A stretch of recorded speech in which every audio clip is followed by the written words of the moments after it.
Hey, what's going on? Welcome to Cleave to Antiquity. My name is Ben. Today I'm joined by Jim Bob. What's going on, man? What's up? Thanks for having me. Yeah, How's it going, absolutely. everyone? I'm pretty excited for this show. I figure we'll kind of have some chill conversation, maybe cover a couple of different subjects here. I mean, obviously, I think the most pressing one is probably Orthodoxy to begin with. I know you're Orthodox. How did you start looking into that kind of thing? Well, I was raised in like a sort of pseudo Pentecostal-y environment, and I never knew anything about like church history, or it was kind of like read the Bible, conceptualize these stories, and then you go to church and watch, a charismatic pastor dance around with a red Fender Telecaster, push a button and the floor opens for baptisms on the fly kind of thing. That's awesome. But once I started, I went through a rejection of just general Christianity and religion in my 20s, like very cliche, kind of thing. And in that process, I was always like creative and artistic. And so I did notice something, that throughout that phase, the skills I had in creativity, I never had something to say. Like I couldn't gather what to say, how to say something with the art. Like I could make something that looks nice, but I didn't know what to say. And I was always trying to find what to say. When I discovered doing comics, some of you guys don't know, I'm a satirical commentary artist for like Washington Examiner and stuff. A lot of the memes go out. Early on, I started realizing that was a medium for me. I was like, oh, cool. I could say something in a very concise way and kind of like, it could sort of like go through the internet really quickly. Right. And then I started discovering logic, and I realized the relationship between satirical comics and logic, and that you had to actually filter things down to fundamental truths. And it was from that point I started to people go, oh, you should meet like Jay. You should talk to these people that are in the sort of more in the field of like philosophy, which I never examined before. And I saw that the pursuit of philosophy enhanced my ability to say what I needed to say in my cartooning. And that actually led me to something I never discovered before, which was Orthodoxy. I had no idea and I'm 44, Ben.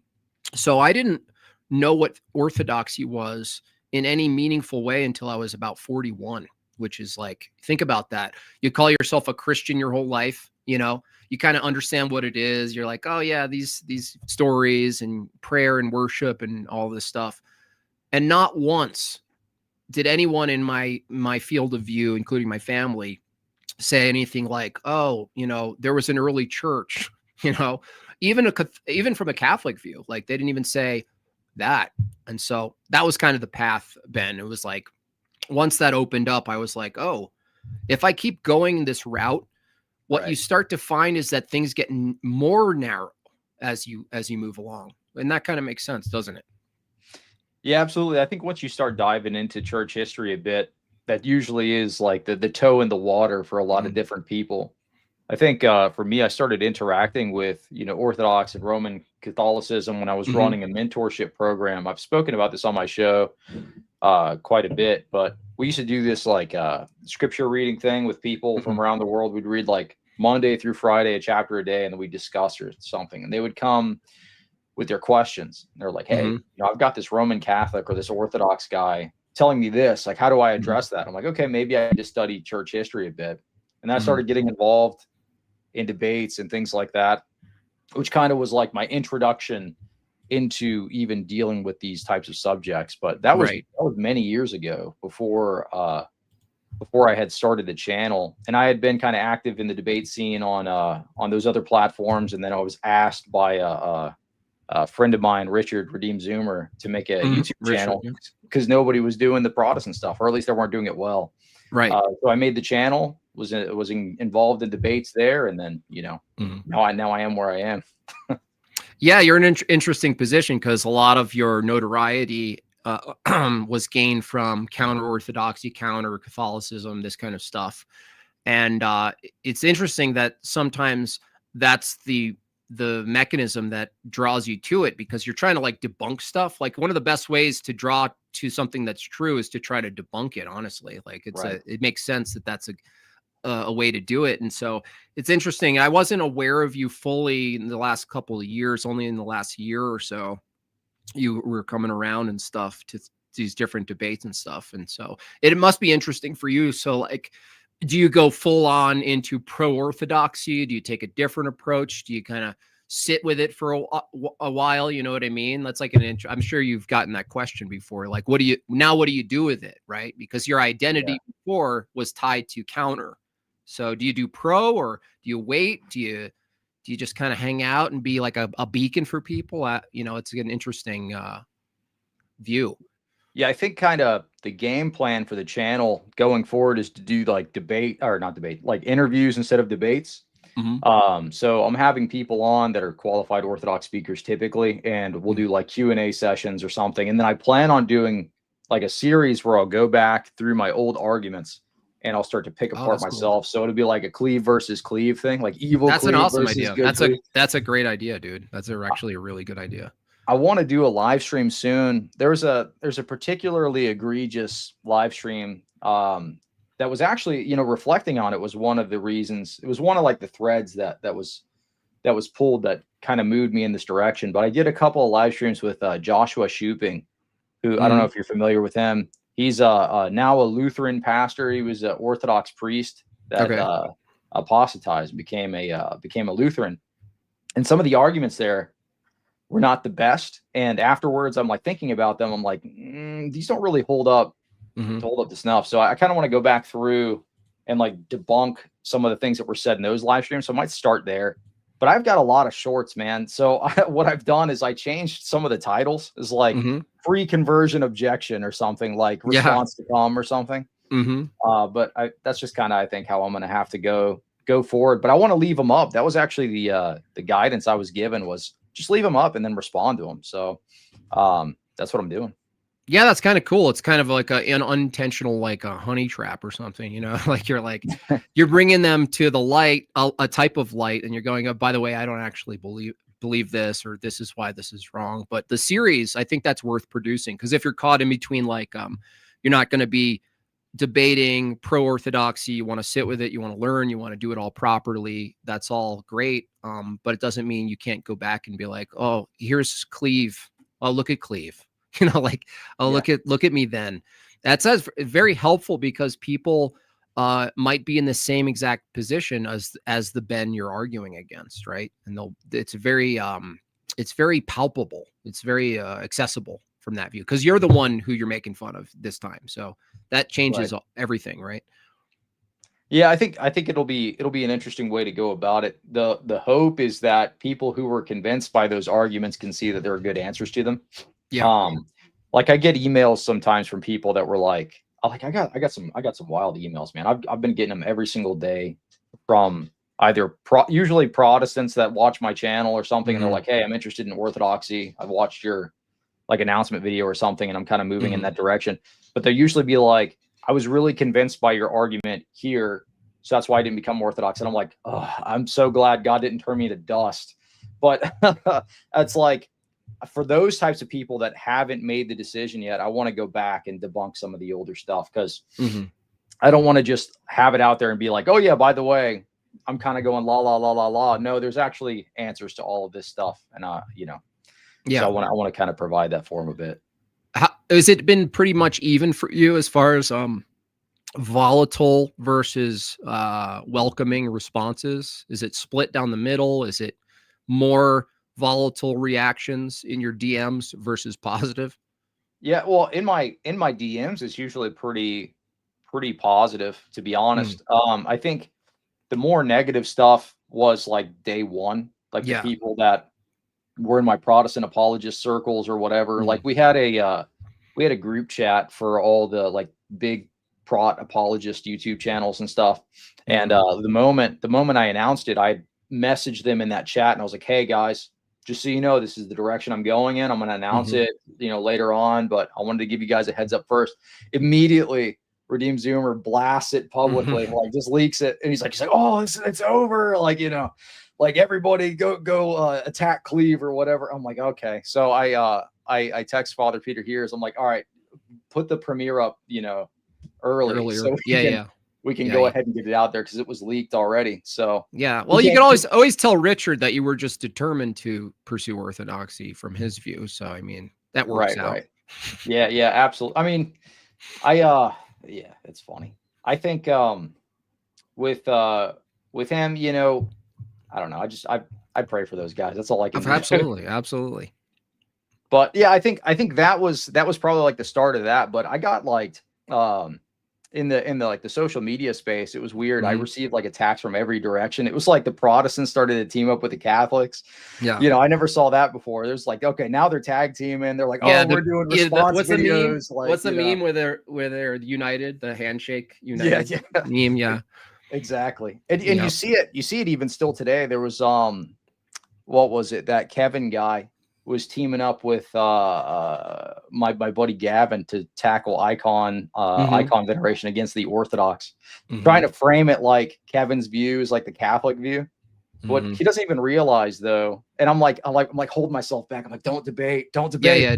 I'm like, he doesn't even realize he's rejecting Nicaea 2 with that view, because Nicaea 2 says it's apostolic tradition. It's not something that developed. So you're rejecting Nicaea 2 when you say it's a development. So it's just kind of like to say it's an innovation or something like that. Yeah. Right. Well, that's what he's trying to say. He's like, oh, it's like Newman's doctrinal development. There was like a seed, and then it kind of grew from there. It's like, no, but the language in Nicaea 2 is there's a rich apostolic tradition of icon veneration. Therefore, I think there's a common confusion between apprehending higher resolution and development. And it kind of, you could be as charitable as possible and go, oh, I could see how easily someone could go, oh, is that an innovation, or is that a development, or is that gaining in higher resolution? And you see gaining in higher resolution all through Christianity, by the way. It's not the distinction of an innovation.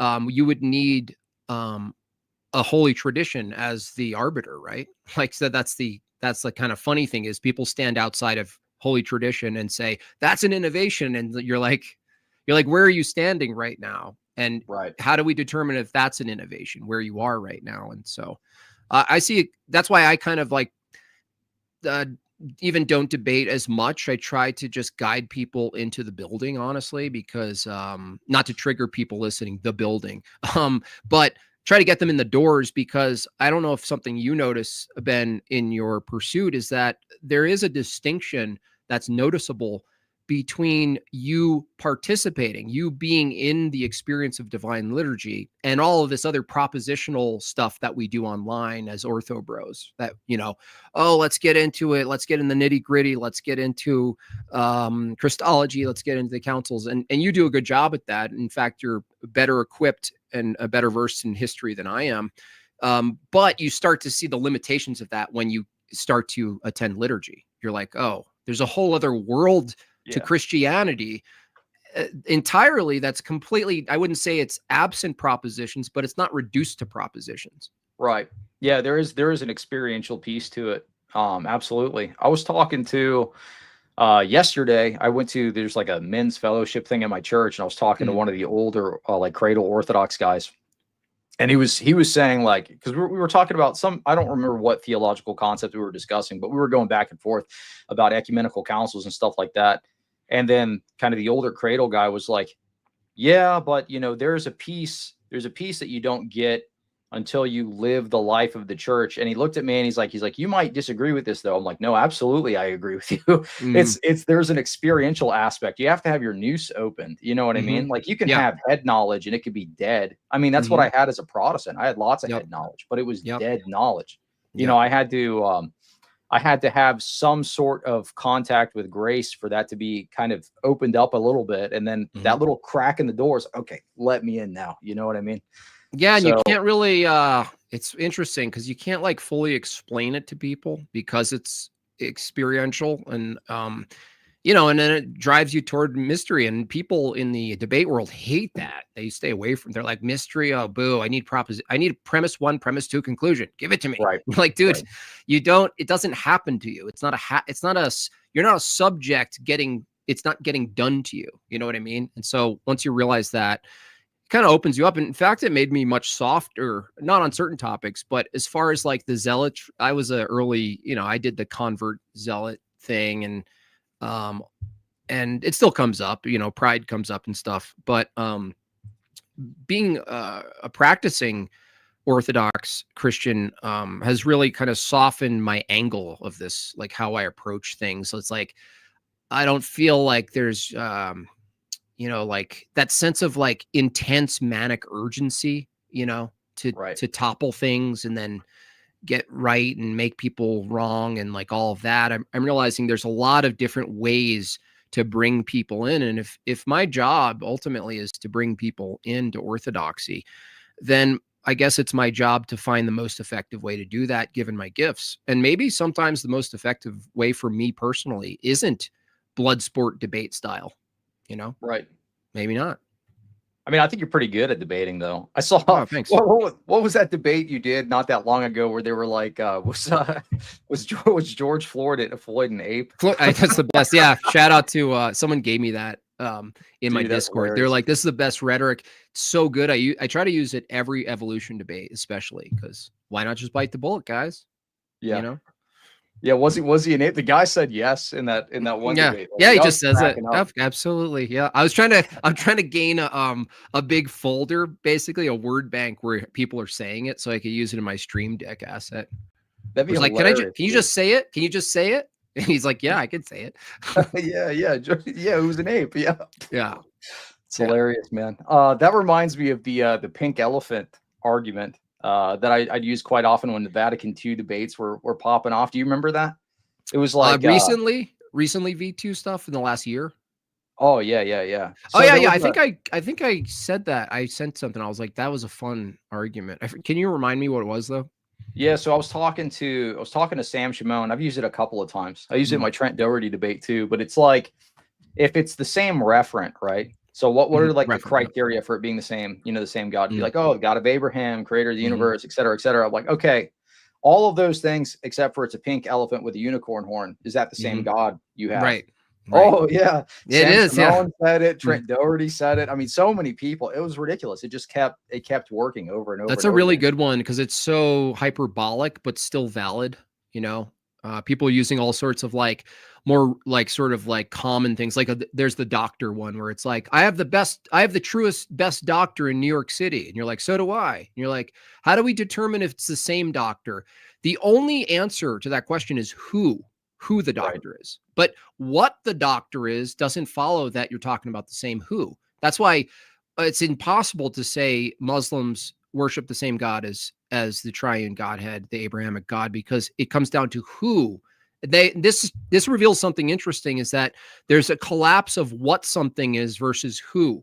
And this is a key distinction, obviously, that comes up in Orthodoxy all the time. It's a through line, this distinction between person and nature. And it's just kind of collapsed a lot. And once you see it, you're like, you can't unsee it anymore. There's no mistake you can make, unless it was like a really deep philosophical granular argument that I probably wouldn't be in to begin with. But this nature person distinction is collapsed all the time. Right. Did you see recently the Vatican II stuff has been popping back up with their most recent, what was it, a writing from the dicastery or like religious discussion, whatever, like for the Hindus. They wrote out to the Hindus and they were like basically using the capital G for talking about the Hindu God. He's like, oh, no, you guys are worshiping God in a beautiful way or something. Let me pull that up. Oh man. Let me put that on the screen real quick and we can yap about that. So I brought this up because I remember Jay had a discussion with Kevin from Since 33 AD. And he was saying Vatican II doesn't say that Hindus have the same God as Catholics, but it does. It does actually say that. And it has a capital G for, worship God, whatever. But this was a message that was sent, on the 11th? So they say, the actual celebration lasts 3 days, marking the beginning of a new year, family reconciliation, especially between brothers and sisters, and worship of God with a capital G. Hindus and Christians in the spirit of Nostra Aetate. So that's the document of Vatican II. Directly. Wow. Yeah. Wow. So I shared that, and that kind of like went a little nuts. But it reminded me of the debate that Jay had with Kevin, and he was like, "It doesn't say Hindus. It doesn't say it." And Jay's just like, "Does it use a capital G?" Who do you use the capital G for? You know what I mean? So, yeah, that's a rough one because I mean, it's just like, I mean, that's like a feature of like, maybe it's more than ecumenism. I don't know enough into the politics of it. Jay certainly knows probably, but it's like, what's the intent here? Is there like an end goal? Is it just liberalism, just being like, guys, include every god? It's all fluffy and you know, rainbows and unicorns. Don't worry. It's like, well, no. Once we get into practice, suddenly if you're a Catholic, you not only have to allow Hindu and Muslim and the rest worship inside, but you would almost advocate for it. I would think that you would create the space for them to do so. Now, Yeah. why is there a distinction if it's the same God? Can't you just partly incorrectly, almost half worship correctly in the same building? I mean, why not? Well, I you don't know, they're understand. doing that now in the Vatican Library. They set up Yeah. a Muslim prayer room Yeah. very recently. So, well, you're the spot on with Catholics are coming out, Cleve. I saw they're saying no, it's not distinctly a Muslim prayer room. It's a prayer room for anyone who could be Muslim. Yeah. It's like, okay, Yeah, so yeah. how about Bell? Can I go to this room? This would be a good troll, honestly. You go and you go, hey, I'm a Bell worshiper. You know, I'm trying to bring it back. Can I use your room? Can I use your room quickly? You know, you're all dressed all weird, you know.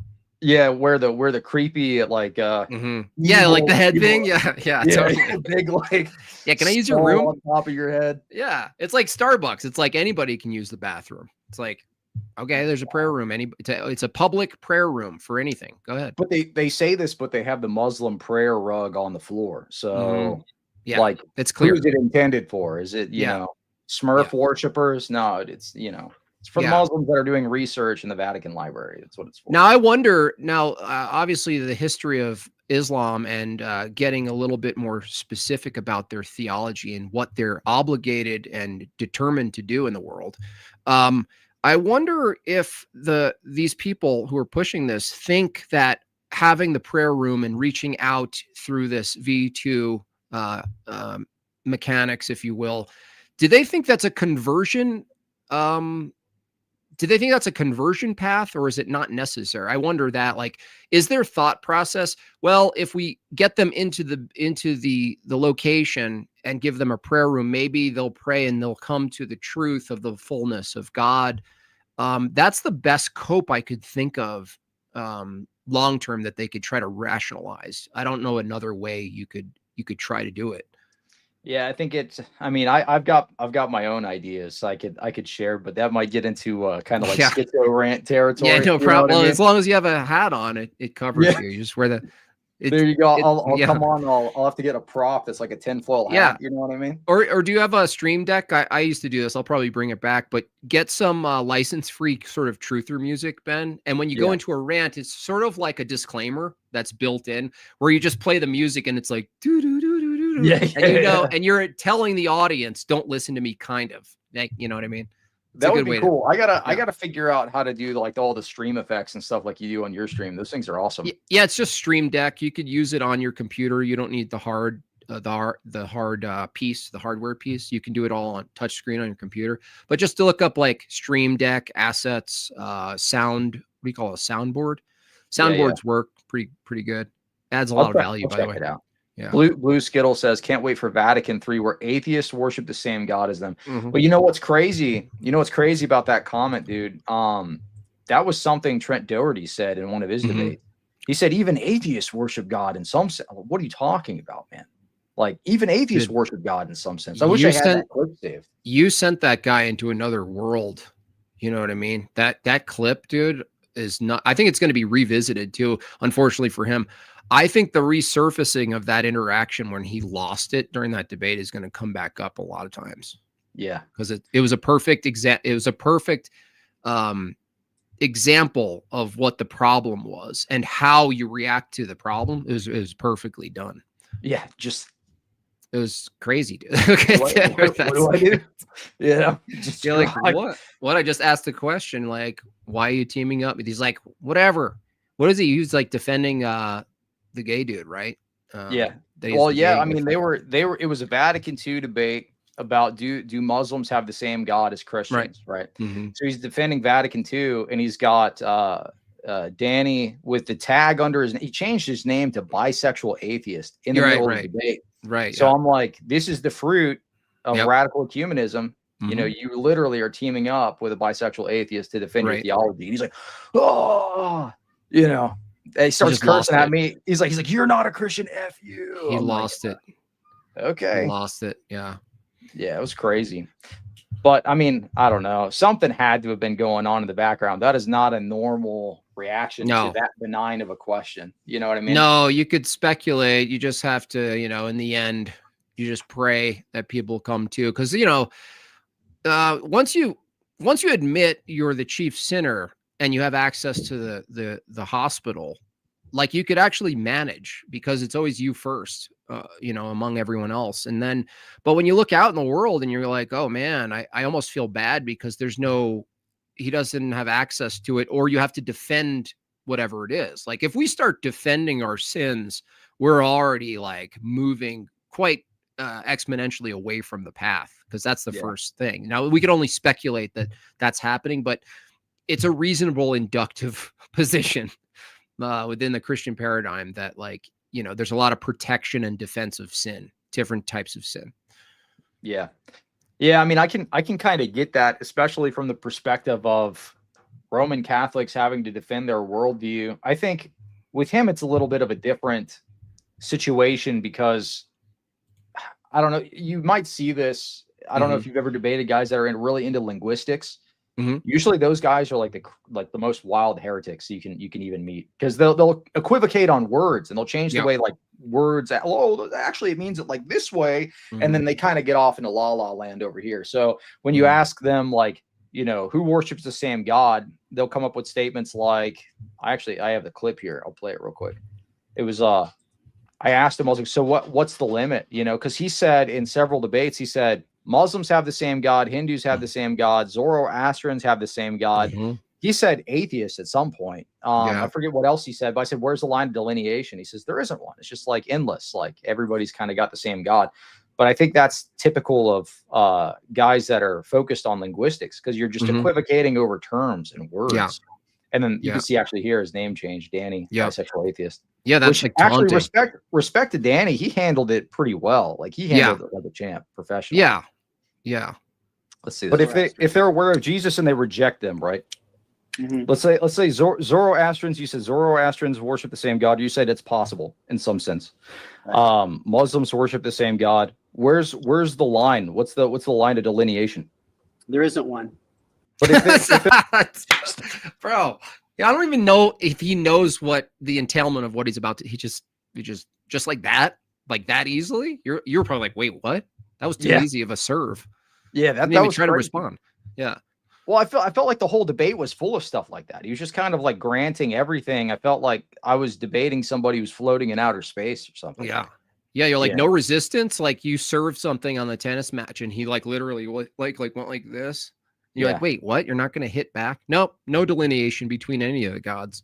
Yeah. It's all the same. You know, it's all the same God or something like that. It's crazy. I'm sure he has some kind of like, I had to like move past that, because I was just in shock. I was like, okay, what do I even do with this? You're just okay with saying like everybody's got the same God. I'm sure he had some kind of like equivocation of the terms, like, oh, well, same in the sense that there is only one God out there or something like that. I'm sure that's how totally.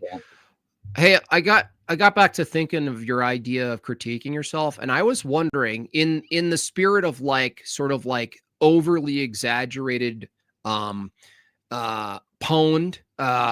blood sport, what if you produce the reactions to your old content and you like owned yourself, like you added actually elements that was over the top, like, oh, like wrecked, like you're over the top about it, and almost like it's like a joke, but you're being serious about owning your past. I think that'll be good for you if you take that approach anyway. That's where I think you should take it. I'd have to, I would like to, I've been kind of going back and forth on like, should I make it like short form stuff on like individual subjects, or should I just do it in like a live stream format? So I'll see which way I go. I'll probably do both, I think, because I've got a lot of stuff to go back through and kind of like. Yeah, if you can be pretty, if you are pretty contained and you stay on like the intentional path of the live stream, that works. Sometimes you meander with a live stream. I found that for certain videos, and I don't do a lot of them, but pre-recorded ones, you could be super deliberate and cut all the fat and just nail it. But, you know, that's a different process. You know, it's easier to do a live stream and just hope that you stay on target or whatever. But I always meander. But yeah, I don't know. I typically do like 10-minute videos or something like that, and I'll just produce a whole bunch of them. But I haven't been able to do that since the announcement. Just, I don't know. There's some kind of like, I want to be very intentional with what I do on the channel. I don't want to just like throw whatever out there. Before it was just kind of like, oh, scandal at the Vatican, video time. Let's go. You know, like, oh, the Pope says, you know, the Quran is beautiful and a masterpiece. Let's talk about that. You know, like I'll just pop on and we'll start riffing on it. But I don't know. Now it's more like, okay, if I do that, then that makes Orthodoxy look bad. They're going to say, oh, look, every time somebody converts, they just become like this rabid guy or something. So I want to be very intentional. I want to have qualified people on. But as far as debunking myself, nobody can really critique that. They would just say, oh, look, it's Cleve. Like Cleve is like, also, you're not very aggressive. You know, you're not like me. I'm pretty arrogant and aggressive. I'll just go after people. But you seem pretty well-mannered and tamed anyway. Not as an insult or anything. Like, it's just like from the content I haven't seen you get like super hyped. Like you're gonna, you know, unless I just haven't seen it. I mean, I'll, you know, send me a clip if it's out there. But I feel like you could still do things like that, or you're just doing sort of like news commentary, but in this field of like theology in the West and things like that. And you're not doing like deep dive debunks. You're just going, oh, that's interesting. You know, what do you guys think about this? You could do more topical stuff, you know, because you're the way you are, you're not very you're not like super provoking your personality anyway. That's what I gather.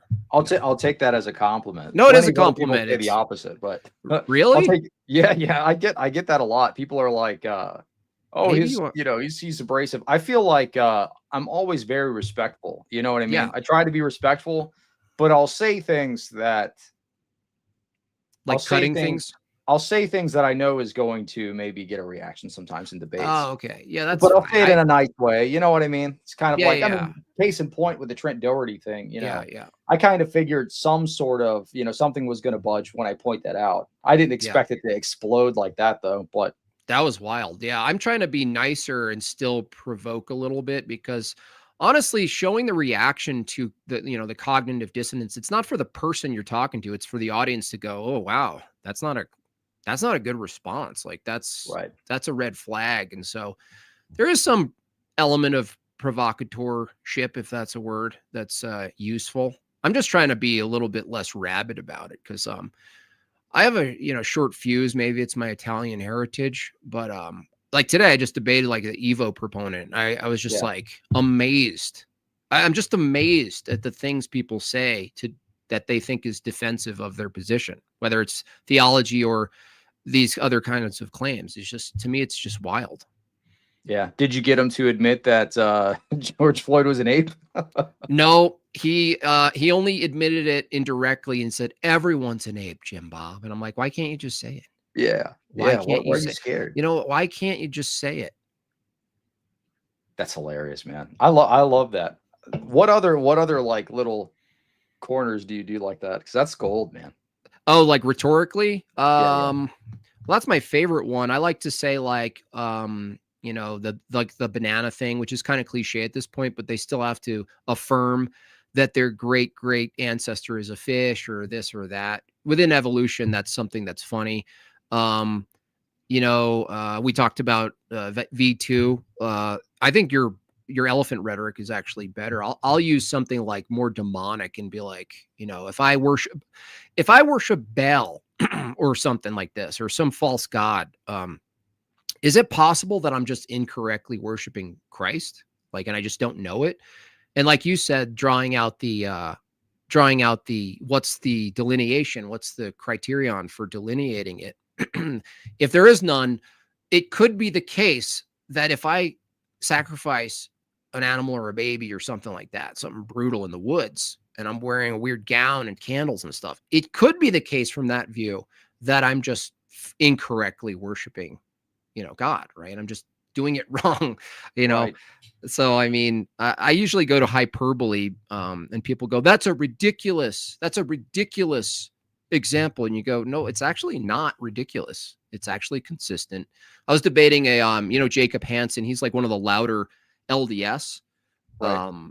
on Twitter or whatever. And, he's like basically arguing from a LDS perspective, but ultimately a classical liberal enlightenment individualist in perspective, right? And I don't even know if he's doing LDS justice. I wonder if LDS are going to come out in some That's not the real form. LDS. Yeah, That's the and be fake. like, yeah, like, what are you guys doing? It's like he has said, like, well, it's not Christian to be territorial and have nations and borders, essentially. And I'm like, dude, your theology promises people their own specific exclusive galaxies. You know what I mean? Like, also, I mean, look at Utah. That's what it was supposed to be, right? Yeah, like, Missouri too. Yeah, Missouri too. That's crazy. Missouri's supposed to be Eden, basically. So, I try to have fun with these people as much as possible now. Kind of do it smiling, but sometimes it gets the best of me, and I'll punch a wall. Here, let me grab some of these super chats real quick, so I can we'll thank them for sending that in. Objectively, one H. Brazzi. Hey, what's up, man? Good to see you, dude. Objectively, one of the best still frames I've ever seen. Talking about the flip off picture from Trent. Ben hit the nail on the head. RCs are not concerned with revelation or epistemology. Their position is strictly defending Thomism and the papacy. Yeah, I've noticed, especially with that Kevin thing that popped up recently, it's almost like you denigrate the remainder of every other teaching except for the papacy to defend the papacy. It's like, Icon's not actually an apostolic tradition. This is something that developed. Let's defend development of doctrine because we've just made Newman the doctor of the church. So now we're going to start to rip apart apostolic tradition and be basically radical skeptics, except for what we're going to claim is our source of epistemic unity, which is the cult of the papacy, basically. Anything he said, which if that was actually the case, right, you wouldn't even need ecumenical councils. The first 1,000 years, they would have just wrote a letter to the Pope. Right? Oh, that's true. That's actually true. What's the point? What's the point of ecumenical councils, man? Oh, I would. Hey, dear Pope, please, please verify this thing. Yeah, exactly. I have actually a couple over here. Alter Void says, oh no, that one's not to you. Soul to Cleve. As a Protestant, what do you think against the epistemic argument about the canon? What do you think now, and what triggered the change? Yeah. So, what's the epistemic view of the canon as you were a Protestant, and then what's your view now? I get people mad when I say this, but I never found the canon conundrum to be very good. There was a reason why almost every single debate I would actively seek people wanting to debate the canon conundrum, because it's easy to poke holes in, but it's a good thing to use against, I guess, maybe your kind of lower tier evangelical or something. They're not like you debated a guy, Jimbob. It was a super actual Jimbob evangelical. You know what I mean? What was his name? Oh, right. Yeah. Jola Scriptura. Jola Scriptura. Yeah. Jola Scriptura. Yeah. You debated that guy. The canon conundrum works good against people like that, where they're you're yeah, but this is outside of the Bible. And he's like, oh, my brain though works so good, Yeah. But I don't know, the Protestant response for me in those debates was always kind of well, Scripture is a sole infallible authority, but we do have secondary authorities that could be authoritative, even if they're not infallible. And then I would just say, well, where is the Orthodox canon infallibly defined, right? You could look at Trullo, which it's actually 3 separate lists of different councils that have different canons. So you can't really use Trullo. You can look at maybe the Confession of Dositheus, but then it doesn't list the number of Maccabees. So it kind of pokes some pieces into that argument. But I would say maybe the better way to look at that would be if I were to use the canon conundrum against a Roman Catholic, because in the early church, they had a distinction between the canon. So you have your primary canon, then you have your secondary sources or whatever. The Roman Catholics don't have that anymore. They changed that. They changed that at the Council of Trent. So now it's anathema to say there are any distinctions amongst the canon. from their perspective. So you could say you completely deviated from apostolic tradition. You completely deviated from the ideas of the early church. You're not the same church as the church of the first millennium. I would say maybe the more productive way to go about it, if you're going to do an epistemology argument against a Protestant, would be to poke at sola scriptura from a different perspective. The way that I would do it now, and this was one of the things that I unraveled, is, okay, if scripture is a sole infallible authority, and let's say, like, I don't know, you have different fallible authorities or whatever, you're going to say like, oh, we do have tradition, but it's fallible, etc. Okay, so if scripture is the sole infallible authority, then tradition's fallible, dogma's fallible, interpretation's fallible. You have fallible dogma. How does that work? How can you objectively define what is and isn't a Christian? They might come back and say like, oh, it's a believer in Jesus Christ. That's it, right? Yeah. I always ask them, Cleve, where to go to church. I get right to the real here and now. I go, you know what? That's an interesting claim. I want to go to church this weekend. Can you give me a Google address? And they're like, what? And you're like, no, I want to go to the true church. You said the true church is anyone who just believes in Christ, right? So can you tell me? He's like, and they don't know what to do. They're right. Like, and then I'm like, do I have to? Is the backyard a church? Can I just grab people who just generally say I believe in Christ or whatever? Also, do you need to correct Christology about Christ? Like, does that matter? Does any of this matter? Like, do you just go with the bumper sticker version of Christianity and say, I believe in Christ, and that's it? It's like, they're never, I feel kind of bad because they're never pressed on this in the culture that they were born into, which is the West, is just totally drowned in this modern conception of Christianity. And nobody gets exposed to history. They don't see even what the joy and the depth that it brings to go into church history and to go, wow, this actually all had a start with Christ. Like, it's weird to consider Christianity. Grant yourself some modern version. Grant yourself that Christ actually came, resurrected, and established, he established his church. But then everywhere in between, you just go, no. That was just God using sort of meat puppets, like marionettes. Like, he's just using people like, oh, I'm going to keep carrying the church. And they're like, what's happening? And they wake up once God is done, using him as and they're like, what happened? Like what just happened? And you're like, I don't know what happened. Apparently we found it. We helped craft and preserve the faith for 2,000 years. And they're like, they remove the will and the free will and the agency of the people in the church. And they just turn it into a machine. Basically, that's what it has to be. A machine. It's a machine. It's, right. Yeah, I think there's a lot missing. It's not the fullness of the truth, for sure, the Protestant perspective. So I think when you start to engage in some of that stuff, you do see a lot of the Protestants get kind of like militant, though. I think it's because you're defending your worldview from being shattered. Right. And I think that's a lot of the pushback that I got in making the announcement, I think, comes from that kind of perspective of maybe insecurity in their own position. That's just speculation, but I don't know. That's kind of how it comes across to me. I know in the chat, people are mad at me poking at the canon conundrum. It's like their pet argument. I really don't think it's that good of an argument. We can disagree on that. Most people, when I say that, they're like, you don't get the argument. It's talking about the authority, dude. No, I get it. I'm just saying it's not very good. If you used it against me when I was a Protestant in a debate setting, it probably wouldn't go too good against for you, in my opinion.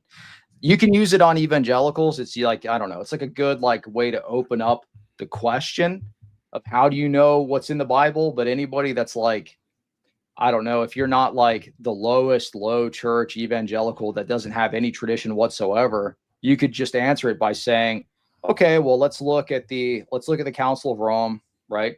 Let's look at we'll accept that as a fallible authority. Okay. There's a primary, secondary distinction. And that's kind of the route that I took. You can look at the debate that I did with Cameron Riker, and that was the exact route that I took. And it was a bloodbath. He didn't stand a chance in that debate. So I get it. It's like an authority question. I just don't, there are better arguments to use, but continue to use it, guys, if you like the argument. I'm going to get comments that are like, he doesn't get the argument. No, I get it. Trust me, dude. Yeah, I would say that the two have to be necessarily linked, like the appeal to tradition and authority and infallibility, and who determines anything in the past until now, and who preserves it and who has the authority. Like even heresies is another thing where you're just like, when you talk to a lot of these people, the Protestants and the people who are Bible alone, they never really considered that there's an ancient volume by Saint Irenaeus about against heresies, that they were actually fought off, that they were actually organized councils about specific things like this that were grueling, right? And constantly. And by the way, they're still alive and well.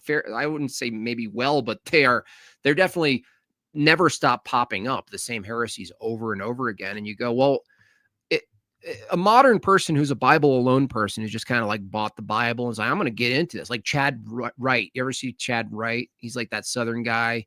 He's on Joe Rogan. He's basically what I call like the what is it called? The 8-ball Bible thing, where you shake the Bible and it gives you an answer, that kind of thing. And you'd ask someone like that about heresies, like, what do you believe? What do you think about heresies? They'd be like, they wouldn't even know where to start, that they exist. And then you go, well, if Christianity is true, it does follow that there would be a distinct true church. It's very easy to say that, right? And most people would have to move away from a pluralistic church, right? Because you can't have multiple, brides.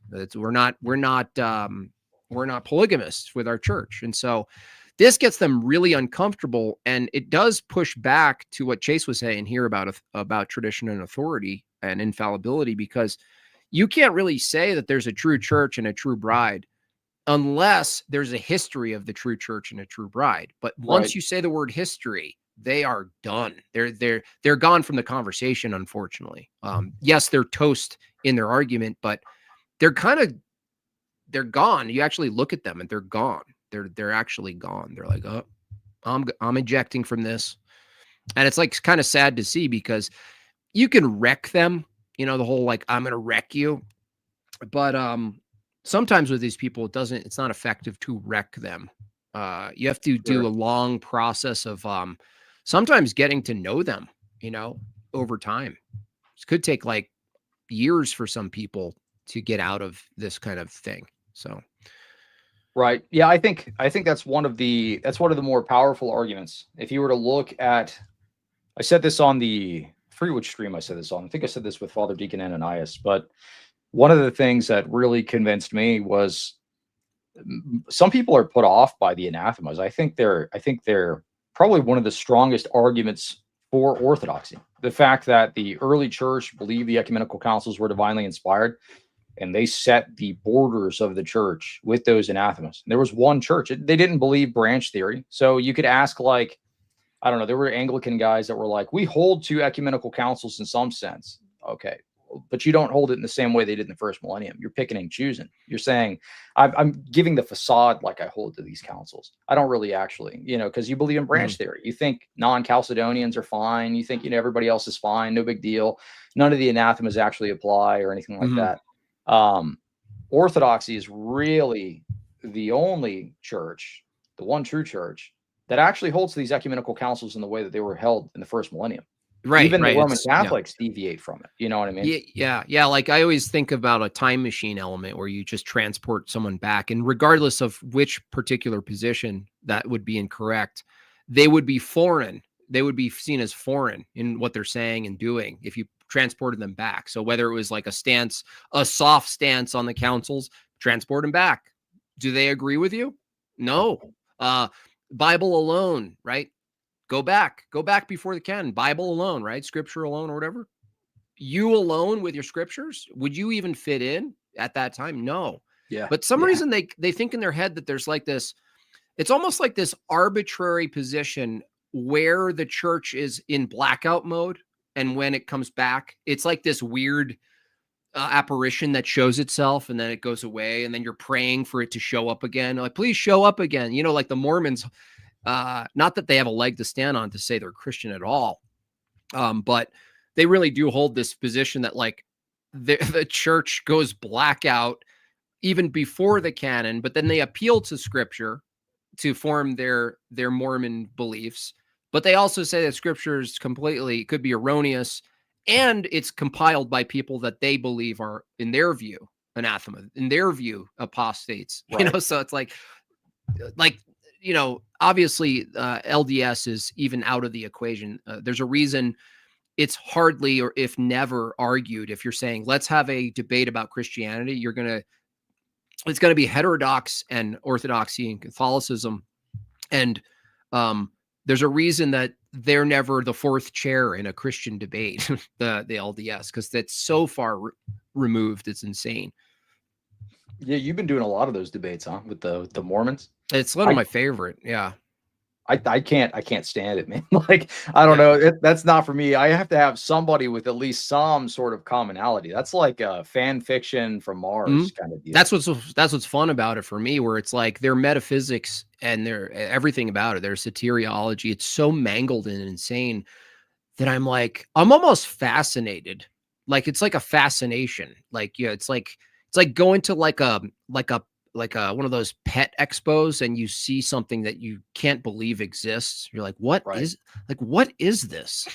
Yeah, like Cain is Sasquatch type. Yeah, Cain is Sasquatch. Yeah, yeah, and the blacks are cursed, right? And yeah. And then they're like, no, that was before. Yeah, they're trying to restructure that and forget about that part. They're like, yeah, but that was a part of it. But now we're trying to make it not that, you know. Yeah. Not a good look. Yeah, these are the ones that didn't fight. They're cursed. Yeah. They didn't vote. They didn't do a celestial vote. They were neutral. That's why I call them neutrals, by the way. I don't know if you caught that.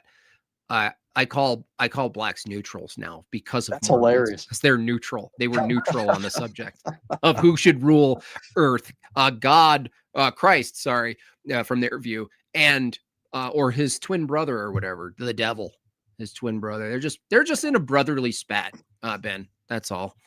Yeah, that's nuts. No, they're just spiritual brothers. You don't understand. Spiritually, you know, we're all kind of like spiritual brothers, so it's not that bad. They'll try to water it down or something. Yeah, that's crazy, man. Yeah, I don't know.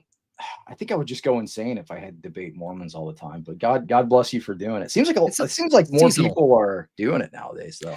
It's seasonal, and they're in the conversation because nationalism is kind of in the conversation. So, you know, how you are in the West, you know, as an entity that you call religious is the connection between that and legal systems and policy. It's getting mainstream, where it's now. I'm glad, because the veil has been lifted insofar as this idea that your theology and your politics or your law is totally separate, that there's this like fictional separation between them, because the trope separation of church and state, which is always misinterpreted, by the way. Now it's come to the forefront, you know, people like Andrew and the rest who have finally made their way up onto mainstream platforms, talking about the fact that Christians, even if you call yourself Christian and you and I disagree that they're Christians, they shouldn't be shying away from this aggressive position that their laws and ethical norms and systems and decency codes should be informed by a Christian ethical system. Now we can debate in the groups that claim Christianity, we can debate who's Christian, but I think it's just as well for everyone who calls themselves Christians, just practically to say, why are we letting secularism take over our law systems and our academia and our higher education and our public libraries and the rest of it, because we think it's wrong or not Christian to have those things informed by our ethics? What else would they be informed by? Well, we're seeing creates there's a vacuum, and guess who runs in to the empty space? Secularists, naturalists, atheists. Yeah. They're happy that there have been people who've been calling themselves Christians this whole time going, no. You know, I do it like this. This is the fun rhetorical jab. You go, hey, Ben, I have a Christian household. You say based. Hey, Ben, I have a Christian town. Isn't that based? Hey, Ben, I have a Christian county. Dude, super based. I have a Christian state. Well, that's crazy, but I guess that's still based. Hey, we're getting close to a Christian nation. You're like, no. Hold on a second. You know, you're really crossing the line. That's not what the founding fathers had in mind. You know, this is like a total non-continuation of your ethical norms. Now, it's not saying that it's a theocracy. It's not saying that the state and the church become one, but it is saying that if you draw an arbitrarily soft line between running your household, running your town, running your state, and running the country, you just made up an arbitrary position. Like you just basically said, well, no, I have a line in which I stop being Christian. Sorry, well, it's arbitrary. If you don't do that, your morals are ever shifting, right? I mean, that's kind of what we see in Canada right now. It's just the degradation of society as it become more and more secular, right? Like you see, they have like with the maid laws. I'm sure you've probably read up on that a little bit. Maid laws? Yeah, where it's like, no. I don't want to say this on stream because it could get us taken down, but like, assisted unaliving, basically. Oh, right. Yeah. I mean, it's just gotten dystopian over there. Like there's like, oh, if you're a minor, you don't need your parents' permission, like that kind of like craziness. You see this almost every time all throughout history, whenever there's like an atheist government that takes power. We saw this in Mexico not that long ago. I don't know if you know anything about the Cristero Wars, but when they became atheists, they were basically like unaliving Christians in the streets. Like they would hang them from streetlights. There was the famous picture of Miguel Pro where he's like crucified basically, and they, he's like "Viva Cristo Rey." You see, like the French Revolution. Yeah, they literally took over Notre Dame, right? They actually physically took it over, and the secularists were like, now I bring that up, and they're like, no, those aren't real secularists. yeah. Those are the fake ones. Yeah. That's one of my favorite. I don't know if you've debated that. You can generally debate that without being a full-on like Orthodox apologist, a defender. Sure. You can just kind of generally go, let's look at secular humanism as it informs society, and let's look at general. I wouldn't go theism, maybe go general, just like filtered down Christianity, just basic, and you'll do quite well, even though without the rigor and the granular claims of Christianity. It's still so insane that secularists, which I think is kind of dying. I'm happy to say, like the whole right. Remember like Sam Harris and all those people on stages, and everyone thought it was I was even a part of that. Like I was like, these guys, I'm gonna bring back what they're saying to my dad. My dad would wreck me like immediately. Yeah. But that kind of faded. Yeah, like that all faded out. And now I don't know what they're trying to keep piece together, honestly, when I see these atheist commentators or Discord groups. They have nothing left to grasp. It's been kind of defeated. But I still like to kick the dead horse in the face. You know what I mean? Yeah. Well, it's needed. You have to kind of keep it down. Otherwise it does come back. So the moment we get complacent, we're like, these debates are no longer needed. We've already Matt Dillamonkey's gone. Like he's gone, like all of this stuff. No, you have to keep doing them. You have to keep doing these debates. Otherwise they'll get people will get complacent. They're like, oh, maybe they actually do have a good idea when I hear this like slop argument. And I think they're needed more often than they're not. I think with my stuff, I don't know. I don't want to be doing debates and like present myself as some sort of like, Orthodox guru. Yeah. Mm-hmm. Until much later. For now, I think I'm gonna I'm putting the halt on the debates. Sure. But I'll be doing more like interviews, streams, stuff like that. Maybe I'll have somebody come on to teach something. Yeah, that's a great idea. So we've got shows lined up, dude. I think on the 21st, Jay is going to be popping on. So that's awesome. I think Friday it's Father Deacon Ananias. We'll have, I've got some cool shows lined up. So no, that's great. Guest approach is great. It's a great way to build your channel without saying too much. I think that's a good idea. I have a follower of mine who's a full-on iconographer. He's actually making my wife's icon of her saint. And at some point I would like him to come on, because I would love to discuss not just iconography from that perspective, from the Orthodox perspective, but like from an iconographer. Like people don't realize how much goes into being an iconographer. There's like people on the peripheral think like, oh, it's just like an artist, and they're, they, like all artists, they just kind of paint it and make it. And like, no, there's a lot behind even making and writing an icon. And I would love him to come on. He has to get permission at some point, because it is a form of teaching at that point. But I'm excited for that's something for you to look at if you can find someone. I think that's a thing that would gain a lot of attention, but also gain a lot of resistance at the same time. Yeah, I think maybe most of the people that have stuck around, I think in my my audience or whatever, are kind of cool with the Orthodox stuff going forward. Most of them, I think, or at least Yeah. they're open to at least hearing that perspective. The guys that left, I mean, they left, so they're no longer in the audience, you know.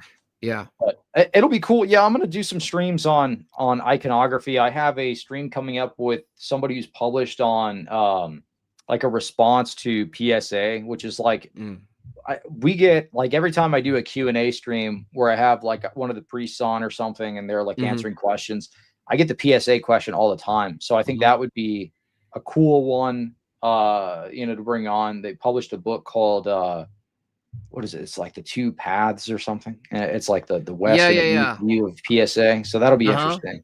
Yeah, I think there's a whole slew of things. I can't name them off the top of my head, but there's a slew of distinctions that Orthodoxy would say, yes, but not exactly. And I feel like a whole series could be made about specifically those things where it's like, do you believe in this? And you're like, kind of, but we have to reframe it. And there's a lot of like things like that where it's a kind of thing, but it has to be corrected and it has to be clarified what is meant, because a lot of these word concepts get muddled together and you go, oh, see, you believe in it. And you go, no, hold on a second. I don't think anyone, I think people have adequately addressed these things. Jay definitely addressed many of these things, but right now the war is like, insofar as getting accurate information and corrections out there, is like format, is like how you do it. Is it palatable? Is it in a digestible form? A lot of times with these topics, they're not. Why? Because a lot of times they can't be filtered down in like 30, 3 minutes, 5 minutes, 12 minutes. But if someone could do it, I'm not that person, but if they could, it would be extremely helpful. These like sort of like half corrections to things. Yeah, that would be interesting. Probably not a good format for my channel, just because I have to have guests on to do it. You know what I mean? Sure. It's like, how do I have the guest be practice brevity? Like that's kind of difficult. Hey, you put a timer, awkward 10 minutes. Dude, you put an awkward timer on the top. Yeah, there you go. You're like come on. Yeah. Chop. You know. You're like, tell us how the Holy Spirit spirates. And then there's like a ticker on the top, you know? Yeah. Well, that would be did you watch that debate, the Tim Gordon versus Jay debate? Yeah, that was beyond me though. I actually couldn't. A lot of the nuance and how in depth some of those distinctions, you probably grasp way more than me. I was like, some of it, I was like, I don't know a lot of the references. It's like reading this book. I was making fun of myself the other day, Ben. This is one of this book. Dude, I try to read some of this and I swear it's like every, I don't know, 25 words. I go, oh great. Now I have to stop and like I have to look that up now. And I told Jay, I was like, how do I want to go through church history in a really consolidated fashion. He says this series, and I'm glad I didn't buy the other two. Starting with this one alone was so much. And I'm like, dude, I don't know if I got the chops to really track it. He's like, oh, you're going to be fine. Well, no, Jay. I wasn't fine. Yeah, I actually just I got done reading that. I'm on volume 2, the Pelican set. So no problem for you. That's a good set. But I agree. I think some of that stuff, it depends on how used you are to reading like patristics. Because you're going to have to understand terms like, they're talking about like monothelitism. They're talking about, you got to know like what's the difference between this and this, Docetists, or they're talking about Montanists. Yep. But with that kind of, I don't know, the way that I read is weird, man. I'm like, my brain processes it in a different way. It's like I'll pick out key terms and it like fills in the gaps there. So I'll like, oh, I need to notate this for later. Like when I was reading that set there, one of the things that stood out was like, you were talking about having a charismatic background. It says something along the lines of like the ecstatic seizures that the Montanists would have. the patristics thought that that was like an actual, oh no, it's actually spiritual activity. It's just that's the demons making them shake and like gyrate and stuff like that. And I was like, I like put a little note of like Pentecostals. No, That's funny. Yeah, Yeah, I don't know. I just like I like read and I'm like, oh, I need to notate that for later. Yeah. Yeah, that's like, funny. I don't know. I don't like wasted reading when I'm reading church history stuff. I'm like, I have to file that away because if I don't, it's lost. Like I won't remember it. I have to like take notes on the stuff. So yeah, I need a visual. Like when I watch something and listen, audible and visual. Like if I watch like for instance on the councils, like if I watch like an animated version of the councils, I'll digest almost all of it and it'll imprint. Whereas if I'm reading, I'm just like reading like 3 sentences over and over again. And I'm like, what the heck? Maybe it's just how I learn. I learn maybe just differently. But I still buy books though. I keep buying the books though. Yeah. Well, that's why we got to convert Redeem Zoomer so he can make the little charts for us, Oh, dude, his autism would just be the best thing for God. This is what I really need in every variation. I need a child's guide to the councils. Nice. I need a child's guide to church history. Dude, those little graphs and stuff that he does, those are amazing. Where he's like, oh, like sometimes they're missing stuff. People give him grief, but that's like his skill is like kind of, you were saying like brevity is needed on the Orthodox side. That's kind of his skill set there is like brevity, but also illustrating things. You know what I mean? It's like, okay, here's like a bunch of the early heresies or something. Like, this is what these guys believe in, or whatever. Like do like a little picture of like a crazy looking priest or something. Yeah, it helps. It helps a lot. And it doesn't get everything, it doesn't get into the depths of it, but I'm amazed at how many heresies. I watched a recent stream over at Bryce's. He just went through Bryce J. He went through every at least known documented heresy. I was just blown away. I was like, dude, there's a lot here. Yeah. But yeah, there's a ton, man. But I think it's like having all of that documented, labeled in church history is extremely useful because we can see the stuff pop back up. A lot of the like modern stuff, like we were just talking about Pentecostalism, like that's literally just a holdover from Montanists, like the Montanists. Like they'll go back and say like, oh, new charismatic gifts. We're speaking in tongues. We've got women priests. We've got we're gonna have these seizures. Like, oh, like this is a manifestation of God. Like we've got new prophets, things like that. That's just okay. Pentecostals, we'll go back to the Montanists and look at that. And then you've got like the kind of like new age, I don't know. Sometimes if you're in like the TikTok debate sphere, you'll run into guys that are like Old Testament God evil, New Testament God good. Oh right, yeah, that's the God split thing. Yeah. So you just go back like, oh, nice God, mean God. Right. Yeah.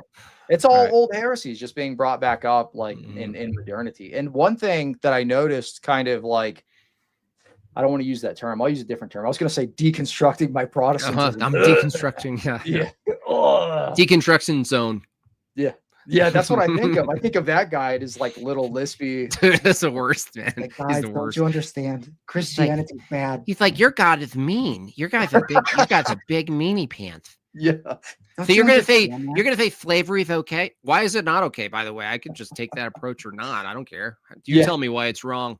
Yeah, give me your objective standard for making that claim. But what was I talking about? I was talking about you were deconstructing like heresies. You were talking about heresies. Oh, that's right. So reading Examination of the Council of Trent, right? They use these citations that are like, oh, actually Sola Scriptura has a early church basis. Like it's based in the early church.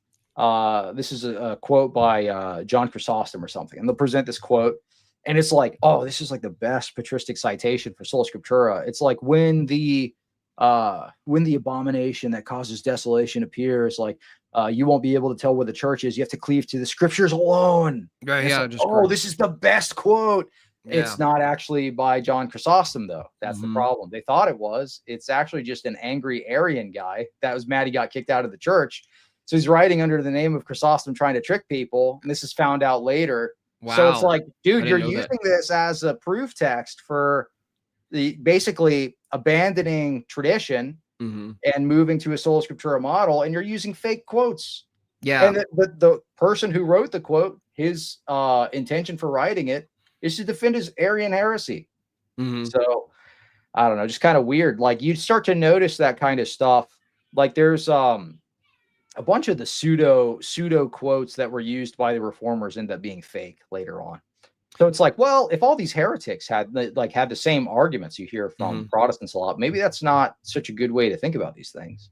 Yeah, especially if you're going to appeal to someone who's performing a deception in the past. That's probably not a great route, but we'll take it. If you're going to use deception, it's actually further buttresses our position for sure.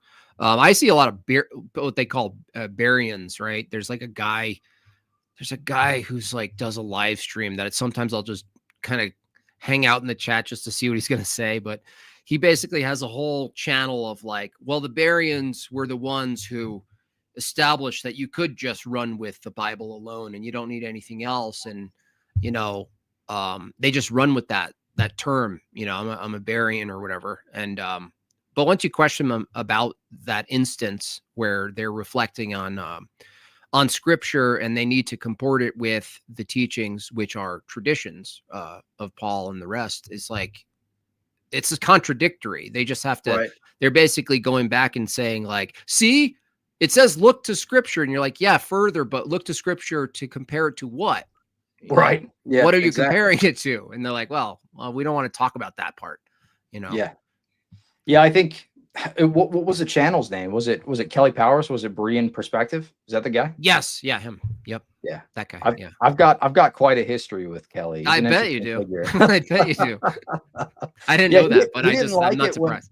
When I was still a Protestant, I made this video that was like, all the reformers believed in the perpetual virginity of Mary. So him and another guy, Christian King or something, they were like, King, dude, they were like cleave to deceit. He's a Jesuit spy. Like, he's a secret Roman Catholic. He's working for the Pope. Yeah, all sorts of like schizo stuff. But he did like a live stream where he was like, if you believe in the perpetual virginity of Mary, you are automatically Roman Catholic. I'm like, dude, Martin Luther believed in it. John Calvin believed in it. Literally every reformer believed in the perpetual virginity of Mary. This is something that only modern Protestants have discarded for some reason. Because they can't imagine it being possible to be a perpetual virgin. For themselves. Yeah. Well, I think some of these guys might find out, no, I'm just kidding. That's funny. Yeah, that guy, Christian King's one of my funny. That I actually don't even know if it's a parody or not, because it's like a breathy DJ, like an evening DJ, who plays like groove music. That's what he sounds like. That guy. He's like, yeah. And you're like, and he's like, all you got to do is look at scripture, and you're like, oh, dude, that's the thing in question. How are you reviewing this whole thing? And the question is whether or not you could properly interpret scripture or not. If it's possible to improperly interpret it, that means there's an authority, right? He's like, yeah, you just look at scripture. You're like, and he plays his sound effects all wrong. I want to teach him how to do his Stream Deck better. He just miscalculates the timing all the time. I will say this about him though. He did one of the funniest thumbnails for like after my conversion announcement. There was like tons of people made videos on the conversion announcement, but he did one with one of the funniest thumbnails, and it was like the red thumbnail picture of like my face, but like with my neck super stretched out. It's like, oh really? That's funny. I'm like an Orthodox. Oh yeah, look at that. That's funny.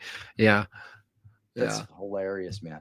Yeah, that I feel like interacting with people like that. Another guy that I interacted with a while back, Indiana Brunner. Oh yeah, Indiana. Are these the guys on my team? Like, do I really want to be on the same team as these guys? So I remember I had a discussion with him about his. Did you ever see that meme he posted, which was like the Virgin Mary on the bottom of a shoe, and he said, "Oh yeah, I stepped in crap or something." Yep. So I had a chat with him. And I got that was one instance where I got kind of frustrated with him, because I'm like, he's like, oh no, actually it's like a demon. Like the Roman Catholic Mary is like a demon. So it's okay that I mock.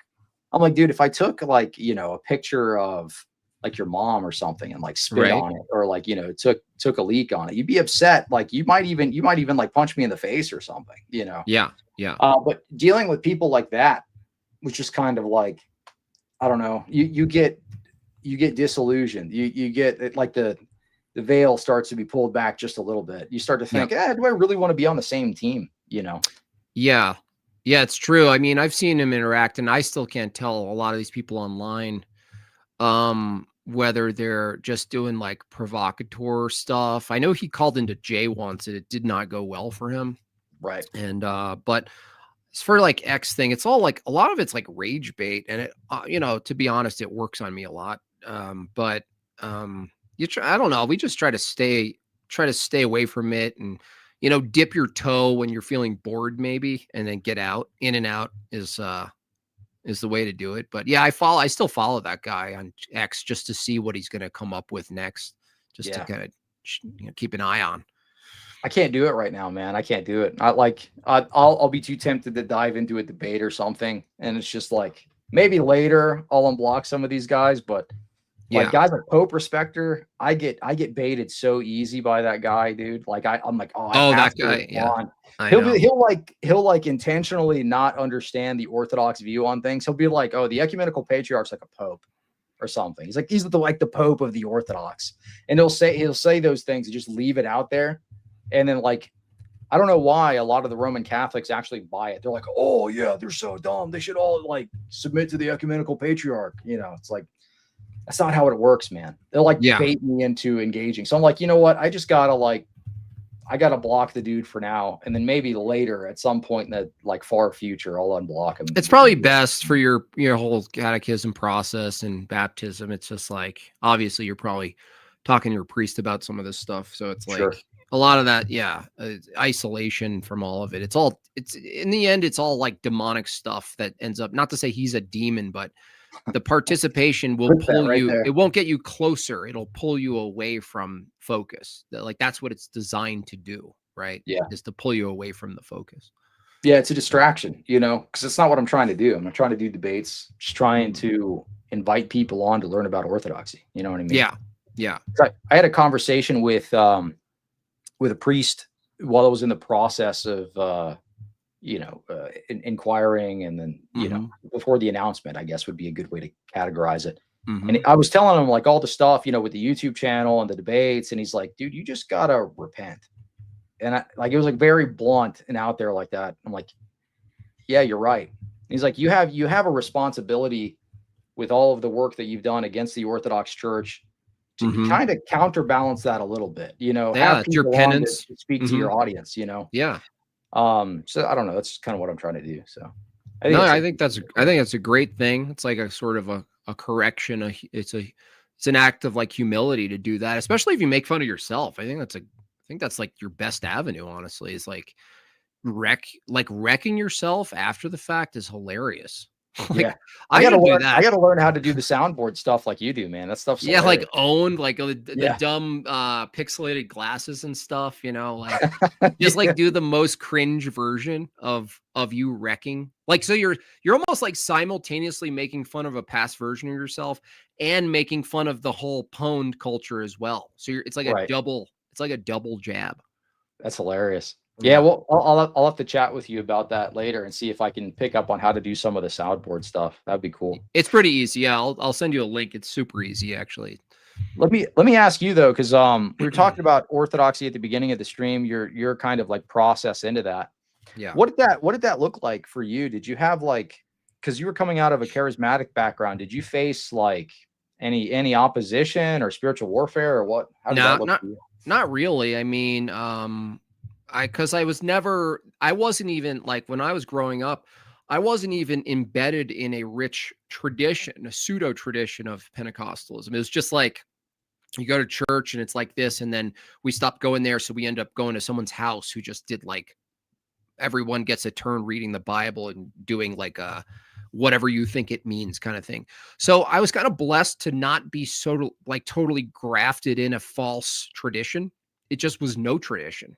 So I was, in effect, floating around different theology, different new age stuff. And there wasn't a lot of pushback. The only pushback I could get in my direct environment was maybe my mom, who has like a very rigid Bible alone, spirit-led kind of stuff. And Megan, my wife, who was slower than me to adopt to it, but I wouldn't even say that was like super difficult. It was just patience. It was like her being mostly growing up in this sort of Protestant smoke machine feel good things where there's a lead singer and all this stuff, and getting her into what would otherwise be an uncomfortable cultural shock change in Orthodoxy. But now it's just amazing. Like I've been blessed to not have a super contentious demonic filled conversion, and some people don't have that. Some people have a lot that happens. Their own family members still, freak out, don't like it. Like I honestly pray for those people, because I was blessed to have a easy movement into Orthodoxy with my whole family. So glory to God. Yeah, that's awesome, man. I think like with the spouse thing, the community piece is very important. I was lucky enough. I guess luck, not really the right word for it. I was blessed enough to have some buddies of mine that are Orthodox in the area. We went to their church, and my wife got to hang out, with them. It's like, oh, they're like normal people, So that's helpful, because we're coming from a background where, I was an associate pastor. So I was very involved in the life of the church. We knew everybody there. Senior pastor was like my best friend. We literally planted the church together. So wow, it's kind of like, you're stepping out of that.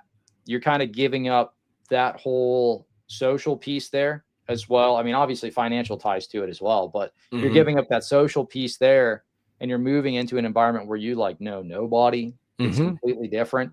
Yeah. But that helped to kind of soften the blow a bit, because it's like, okay, we know people. Like, we can go and it does do our own little corner with them or something, and then I can kind of like branch out and chat with other people or whatever. So especially women with kids too, like once they see other kids and other women, it's like it's a pretty hard sell. Now obviously the rest is important, true, accurate, good theology and praxis, of course, but let's face it, we are also like this, like social beings, and we seek community, we seek fellowship, and when it's rich with other people who have kids or you can talk to, you feel like there's a net there that's catching you, and that's what you're leaving too, in the same, at the same time. And I know some people who are leaving like this strict Calvinist view, and their entire families are like, they're leaving, like you said, like they're leaving an entire network structure that they're the only ones leaving. You know what I mean? And from that view, they're like sort of excommunicated. They're looked down upon and all the rest. And that's a big deal. I couldn't imagine that. I can't imagine how much more weight that adds to it. But at the same time, it makes it that much more rich, because like we're told, we may reject our own family to pursue Christ. It's a brutal truth of Christianity that most of us don't have to engage with because of luxury and convenience. Right. We don't have to face the same kind of pressures that a lot of the saints have faced. Yeah. I mean, it's bad, especially for, people in the Middle East that come to the faith. I remember a while ago, there was I used to do Islam debates quite a bit on different platforms. And I forget, I don't remember exactly who I was debating, but it was shortly after that, maybe a couple of weeks later, the guy had reached out to me, and he was like, hey, actually, I'm convinced I want to become a Christian. So he was in a Muslim majority country, and he's a younger dude. I think he was like, I don't know, he's like a almost 18 or something like that. But he was in Syria pre-revolution. So, you can kind of imagine the situation there. But his own dad was like, when he found out that he was interested in becoming Christian, he was like, I'm going to take your head off, kind of deal. So you see people deal with way worse persecution than we could even imagine in some of these Muslim majority countries. It's wild. It is. It is wild. Yeah. You just kind of got to hope, like, oh, you got a missionary somewhere that you could speak to, which happened to be his situation. He's good now. He actually was one of the few that got refugee status, and I he got refugee status in another country. I don't want to dox his whole situation. Yeah, but sure. he was like one of the few that like actually used it the right way. You know what I mean? Like to escape his own family that was coming for him. It's like, look, you're basically like done for. You know, you're dead to us, or we're gonna make you dead for real, kind of deal. So. Yeah, that's pretty much written in there. And then there's other situations where people convert, and it's not a matter of being pressed against by your family, but a matter of accessibility to the church and the sacraments. And some of these places, I know someone in Ecuador who the priest has to come in from another place, and it could be a monthly or even a bi-monthly at most situation where the body is delivered to the small town parish. But at the same time, like, you don't take it for granted, right? Like the whole town who the part of the town who's Orthodox anyway, they're looking forward to the priest coming. They look forward to participating, and it's rare, and they don't get to have it. And we're like, oh, where do I go? Do I go to this one that's 15 minutes away, or do I go to the 30-minute? I don't know. I mean, I don't mind the pews, but maybe I'll do this. It's like, this is all like, we're so lucky. We're so blessed when you think about it. Because, Yeah, I mean, I drive an hour to go to my church, but I was already driving 30 minutes away. So it just doubles the time. So whatever, it doesn't matter. Yeah. But I mean, it's worth it for a church that's really locked in. Because I don't know, I take theology very seriously. So I wouldn't want to go, I don't know. That was the whole purpose, was to, I mean, obviously to be obedient to Christ, but you also want to be a part of a community that's locked in, that's taking their faith serious. So it's worth the drive. There's people that ask in the Q&A streams, they're like, can I just go to a Catholic church or something? What are you talking about, man? Just go to a Catholic church? I mean, look, first off, not the church, right? But second off, you can just look at the state that it's in right now. You think that's going to be better than your Protestant situation? I don't know, man. It might be worse in some contexts. The best you'll get. I mean, maybe you'll get a little bit more accurate theology in comparison, but you'll get aesthetic, but that all of it has to be all of it, right? That's all of it. Also, you have to make sense of the aesthetic, right? The purpose of the aesthetic. It's not just beauty. Like, that's one of the fun things you learn, is that iconography and the structure of the liturgy and the whole setup, it all has a purpose. There's no wasted sense. Does that make sense? There's no wasted sense. Yeah. It all is done with intent. Yeah. So absolutely. Yeah. I mean, I'm very blessed to have a very good priest. I remember after one of the Vesper service, he was like walking me and the wife around, like, look at these icons. That's what that symbol means. Like, he's like explaining all of the iconography in the sanctuary. So it was kind of cool.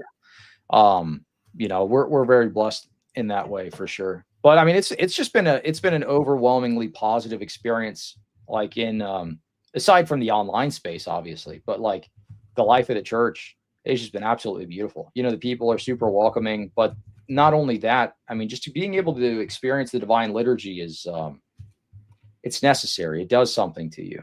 It feeds you. I find myself wanting to go as often as I can. You've got like the weekday service. I'm like, all right, I'm not doing anything. I'm going to go. You've got like the Saturday service. I'm going, Just yesterday, there was like a fellowship thing. I'm like, all right, I'm going to go hang out, whatever. Absolutely. Like, I've been hitting, because, my church will do things like there was a chili cook-off, and they, in a smart way, had it right before Vespers. So it's like, get us in, let's do a competition, and then Vespers.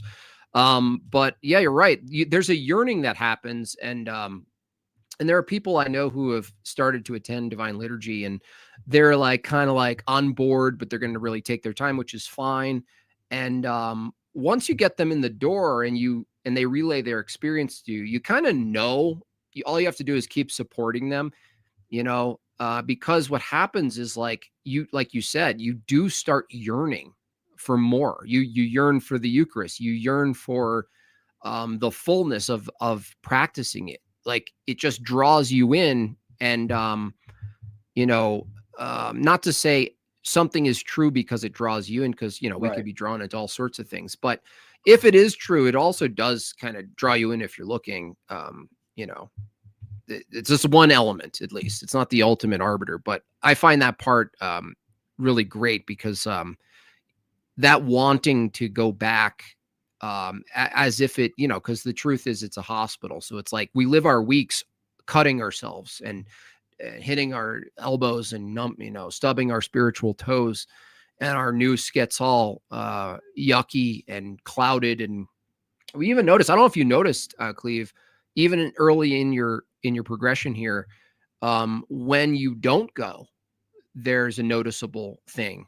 I don't know if you got to that point yet, but like when you stop, if you ever stop going for whatever reason, like you miss a week or miss 2 weeks, after a long continuous practice, you'll definitely see, because of this new lens of it being the hospital, you start to notice things that otherwise you would just tolerate. You just be like, oh, that's just whatever. That's just a bad week, or that's like a whatever, I think, I mean, I haven't ran into that, because since I've been going every single Sunday, and probably more than every single Sunday so far. But if that ever happened, I'm sure. I think for me, it's more like when you willfully sin, you get like clouded. You know what I mean? Like if I indulge in rage bait and I'm like, oh, you're a retard, like I'm like gonna like really lash out at this dude.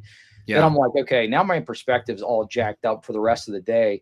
I got to go do my evening prayers ASAP, or I'm cooked, dude. Like, I'll have a buddy. I have a buddy of mine that was inquiring at the same time as me, and he'll text me. He's like, did nothing all day, feel like I'm gonna die, whatever. Like, I've just been being lazy, doom scrolling. I'm cooked. Doom like, scrolling, yeah. Just do your prayers, man. Like, go to divine liturgy, and then he's like, oh, we're back. Like almost every single time, he's like, we're back, dude. Oh, totally. Totally. Yeah. Me and my buddy, Tony, hello listener. He's the other Ortho Thug from the channel.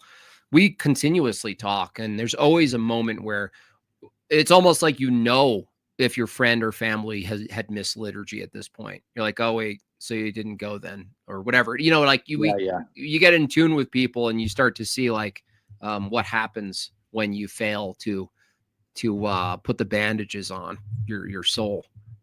Yeah, dude, absolutely. I mean, I think if you want to remain walking on the narrow path, right, you have to abide in the vine. John 6 basically tells us that the Eucharist does that for us. You know what I mean? It's like it I will abide in you, you will abide in me, right? So, sticking to the means of grace, and also attending the divine liturgy, and, anything that you can do to get closer to Christ. But the Eucharist is necessary. That was one of the things that, another one of those threads where I was like, okay, John 6 says, it was like John 6:53 through 60, says, well, the Eucharist does a couple of things. It's necessary, first off, right? You abide in the vine, I will abide in you, you will abide in me.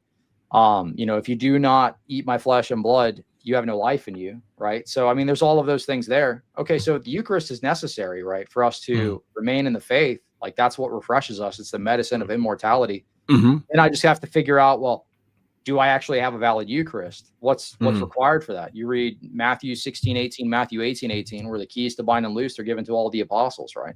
So apostolic succession is necessary. Then you read patristics, you need to be within the church, right? Like, you have to have apostolic succession. You have to have the authority, So there's that authority piece there. But, at the end of the trail, it's like, okay, well, if I want to have the Eucharist, if I want to actually abide in the vine, then I have to enter into the Orthodox Church, right? Church of Christ established. Yeah. I was learning this recently.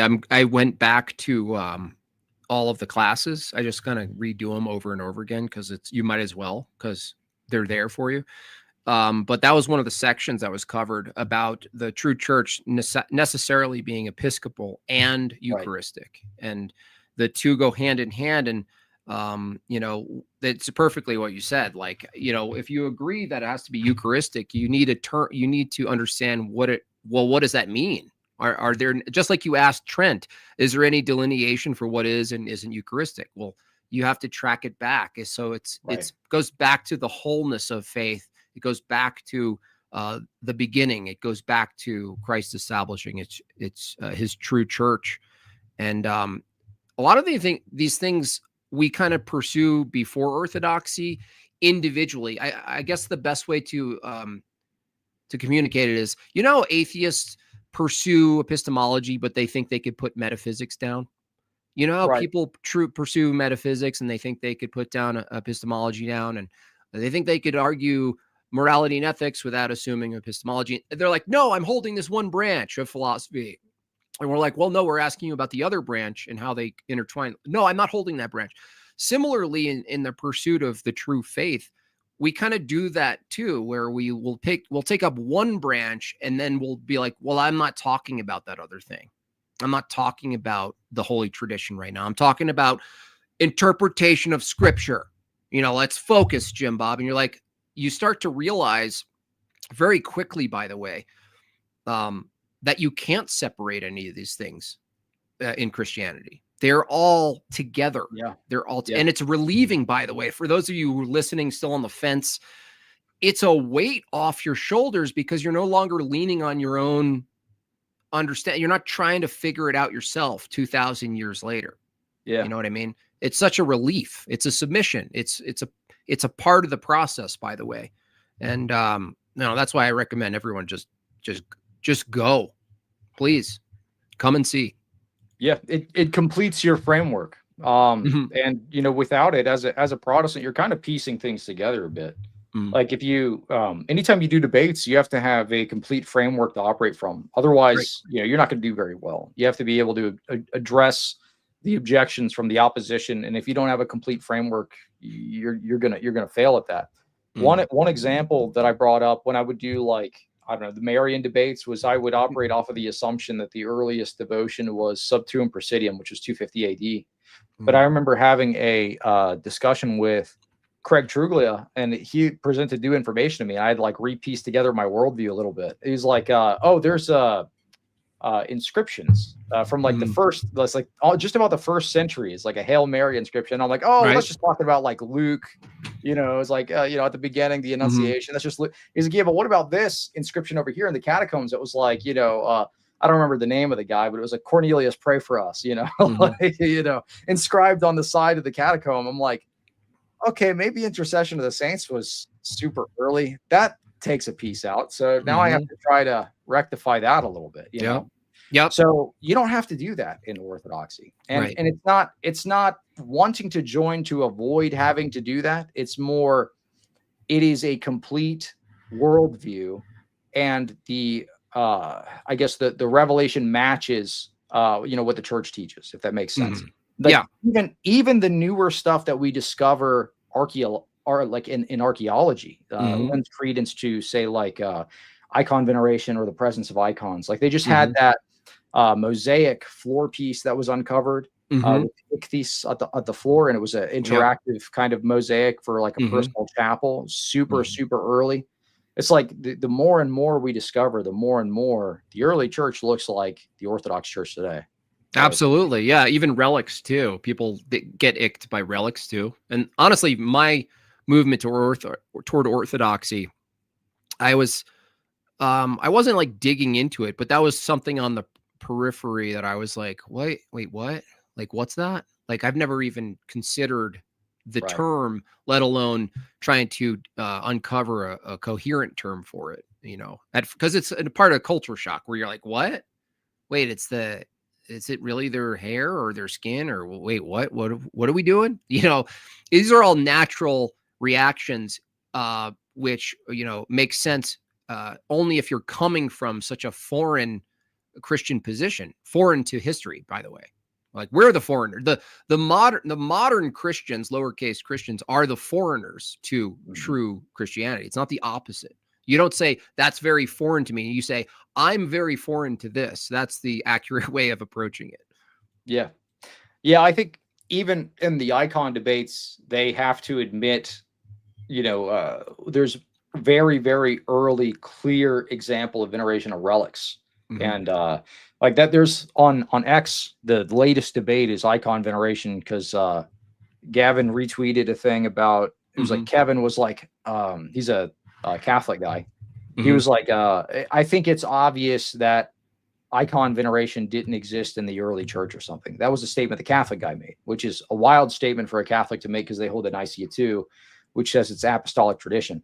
And Gavin retweeted it, and he was like, he said something like, "Oh, like I like the Catholics are honest with this, but not those Orthodox guys," kind of deal. So everybody's been debating that. But one of the things that even the iconoclasts have to admit is relic veneration was present in like the 1st or 2nd century. Is like super early. We have clear examples, and there are other kind of like I can't tangential. Yeah, sure. There you go. Like examples. The tangential argument. Go ahead. Yeah. So there are examples kind of adjacent to it that we can point to that maybe aren't as explicit, but explicitly, like 1st, 2nd century, at the end of the 1st and into the beginning of the 2nd century, veneration of relics. So they could be like, oh, but they did that, but they just didn't. Pictures were a no. Okay. Yeah, pictures. That's the funniest one, dude. When people bring up pictures, I always try to have them distinguish between letter imagery in the Bible and pictures. And they have a big problem with this because you're like, you'd have no problem from their view kissing the Bible, venerating the Bible, putting it in a proper place, taking care of it, and so forth. But suddenly they're like, yeah, but that's an image. And you're like, interesting. What do you think words are? What do you think words are made of, and the rest of it, right? So, not to mention, there's a metaphysical issue with how they would then view Christ, right? The icon of God, right? Even in the earliest etymological sense, the icon of God. So it's like, and we're to be like, and we're to be reference each other in such a way. Suddenly you're like, no, don't do that. You know what I mean? It even extends to, because they think the problem is these people who are against it, they really reduce iconography to simple imagery. And they think imagery equals idolatry. And it's such a small view. And you realize that when you get into Orthodoxy, that your even your household and your family extension of the church is a type of iconography, in a sense that it's bigger than this view of like, oh, there's a bunch of images. Oh, you guys have baseball cards of the saints or whatever. It's like, dude, it's so low tier but it requires some education, and that requires time and patience. Yeah, absolutely. GF says he was rage baiting about our history because it defeats their position. Yeah, I mean, I think there's a piece to that. I think in my opinion, I think the Protestant Catholic teaming up thing is probably reactionary to, because obviously it's pointed towards attacking Orthodoxy. Why do they all of a sudden have an interest in attacking Orthodoxy? Well, you can kind of piece together, that riddle there. It's not a difficult riddle to find out. But hey, can you hold the fort for a second? I want to run a restroom. Sure. Yeah. Anyway, Dirk's in the chat. Hey, Dirk. Trying to get who God is from Dirk. Dirk is a new ager, if you guys haven't noticed. I don't know if he's new to Cleve, talking to you guys. He's not new to my channel, but he does show up, and he has a very sort of Gnostic-y, New Agey thing. I actually still don't know to this day whether he's trolling or not. I don't even know if he's trolling. So I was trying to get from Dirk in the chat, because Dirk said he's going to pray for me. And I'm like, oh, that's a good sentiment. And I go, hey, Dirk. Hello, McFly. Dirk, who's God? I ask, who's God, Dirk? I'm still waiting for an answer, Dirk. You're going to pray for me. That means you're going to pray to God, who's not you, right? Can you tell me who God is, Dirk? I'm still waiting, Dirk. Are you God? Are you one of those people? Are you like Marilyn? We're all God. Is that what we're talking about here? Just bite the bullet. Bite the bullet, Dirk. Are you God, Dirk? That's why I'm skeptical. Who names himself Dirk? And it's not trolling. I guess you could say the same. I go by Jimbob. So, I mean, fair enough. Fair enough. Going after a new ager in your chat that I know, by the way. Is he blocked on your side? Not maybe. Sometimes he is. He says really crazy things. Sometimes his name's Dirk. Yeah. Sometimes I let the crazier ones kind of rant in the chat. I don't know. Yeah, it's fun. Yeah, definitely. Mess with my lighting real quick. I don't know why sometimes it gets dark like that, like auto adjusts. Hold on. What's my favorite pastime? Playing guitar. Is that considered a pastime? Yeah, I'd say so. Musical Yeah. stuff, absolutely. Yeah, Dude. music. Yeah, for sure, music. Yeah, I think for me, I'm like back in the day, I do a lot of karaoke, man. Like that's my Karaoke. Yeah, I love that's my jam. karaoke. It's super cringe, but I love it. It's Yeah. the best. Yeah. Oh, It's like, when me and the wife first like were introduced to each other, I'm singing like Goo Goo Dolls, like Slide by Goo Goo Dolls. I was gonna say, karaoke what's your go-to? Is it Goo Goo Dolls your go-to? Yeah, well, Yeah. I do like 90s alt stuff, like Third Eye Blind, Goo Goo Dolls. I do. Wait. Were you a worship guy? Like No, like on the stage? Okay. no, that wasn't me. They tried to get me to do it for a bit because, like, we have like men's fellowship and would like go out and Mhm. hang out and stuff. So we've done like karaoke and stuff before. When we first planted the church, I was like, maybe I'll do worship because I could sing a bit. Mhm. No, not the You same couldn't do it, style. I'm like it's not the raspy. I'd be style. up, Yeah. super Yeah. raspy voice, like, Yeah. Let me singing like whisper Creed. in your ear. Yeah. I want to actually do more because I now have this electric guitar. I need one more type of pedal in particular to mimic the sort of proddy worship thing. And at the end of my streams, I really just want to just like start making really funny, cringy worship songs and try to make them not too mocky, because I don't want to purposely just make people mad for the sake of it. But I just can't stop thinking about it recently. Like I'm going to get all the progressions, right? There's like very specific types of chord progressions involved and very, very clear repetitive types of like sustainers. In fact, Ben, I don't know if you have any musical background besides the singing, is that there are entire channels dedicated to improving like your worship team stuff. And they have all these like good, it's actually useful material insofar as like interfacing with stomp pedals and loop pedals and all that stuff. And it's kind of ironic that I'm on their channels going, oh yeah, I'm going to use that. Yeah, that's nice. Yeah, that's sweet, dude. That's beautiful. Yeah. You got to go to the Bethel school, man. Mm-hmm. You'll pick up the Yeah. tip. Yeah, totally. So I'm going to try to do worship. Some of those worship songs have some crazy lyrics, man. Like, yeah, there was one, I don't remember the name of it, but it was like, sometimes they would sing it at church. It's like, when I open up my mouth, miracles start breaking out. I'm sitting there like, what are you talking about, dude? Yeah, a lot of it's like, I noticed a clear distinction early on when I was just generally grasping Orthodoxy and its contrast to what I've been to.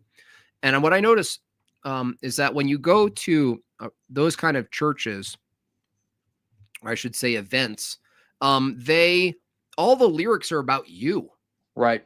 You know what I mean? You get closer to you kind of when you go to those places. And when you go to an Orthodox church, you're dealing with ancient divine liturgy, and none of it is saying you, like they never point to you, like you're not the featured subject, but in those places you are the subject. You might as well be up on the stage, you might as well be the main person on the stage, Yeah.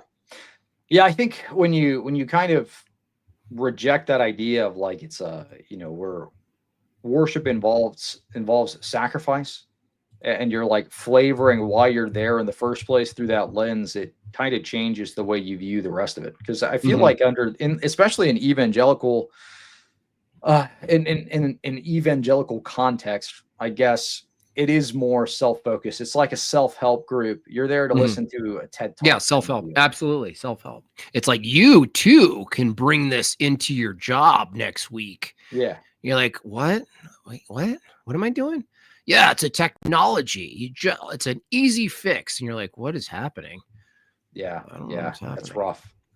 Octavian says, Jort tax. Just spent 5 hours talking with my priest. Afterwards, walking to my truck, it felt like I was leaving heaven. Watching the St. Paisios series reminds me of my priest. We will never find this outside of Orthodoxy. Yeah, I think the idea of modern saints, right? Like, just speaks to the fruits of Orthodoxy. You know what I mean? Like, even if you were to look at some of the more older ones, like St. Herman of Alaska, watch like the Trisagian films series on that. It's mind blowing. It's like, wow, these people like walked among us kind of deal. You know what I mean? Yeah. I think that's a powerful argument. Like, where is your Paisios? Mm-hmm. Like, you might say, Yeah. like, oh, like, you know, I don't know who would even be close to comparable within the Protestant world.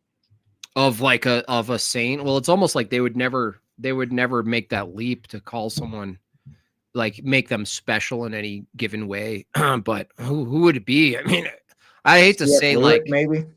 yeah, or I'd hate to say like some, maybe even they would reject like the super church people, Oh, but that that's a would be good. rough, That's a dude. good. Charlie Well, Kirk, yeah, perfect. I saw Yeah. there was like an AI, like a bunch of Oh, I AI saw that, Kirks on dude. the worship service. They were That was like, so I am bad. Peter. I was crucified upside down. Yeah, And Charlie Kirk was like, give your money to yeah, give her money, you yeah, know. give your money to the Zionist regime. You know? Yeah, yeah, totally. I'm super pro immigration still. Yeah. Yeah, I saw that. That's rough. That stuff creeps me out. I used to like So kind of laugh it off, but it's so bizarre to look at. Yeah, that's yeah. a great one. That's actually a perfect example because they actually went through that. They're like, people were saying he's a martyr, he's a saint. And you're like, well, you're not gonna go that far, dude. Right. Well, I think for them, anybody who died that was a Christian, that was like a prominent Anyone who said Christian. it, yeah, anyone who Yeah. said it. And I was like, He's a martyr, he's a saint, you know. Like, yeah, I mean, don't get me wrong. I think Charlie was doing a lot of good stuff. I mean, I didn't agree with him on everything, obviously, but yeah. you know, he was doing good stuff. It sucks that that happened to him, but you're kind of making some theological concessions if you were to give him that title. You know what I Oh mean? yeah, and if you think about it, it's like, yes, he espoused some theological views, and obviously they informed his political views, like all of us. But you didn't go after him ultimately for his deep religious distinctions that he was talking about. It was rather more politically driven, Sure. if anything. And Yeah. so it's like, you died, you're a martyr for modern left-right politics. Like that's like a gross thing to say, to die. Yeah. That's not. That's not it.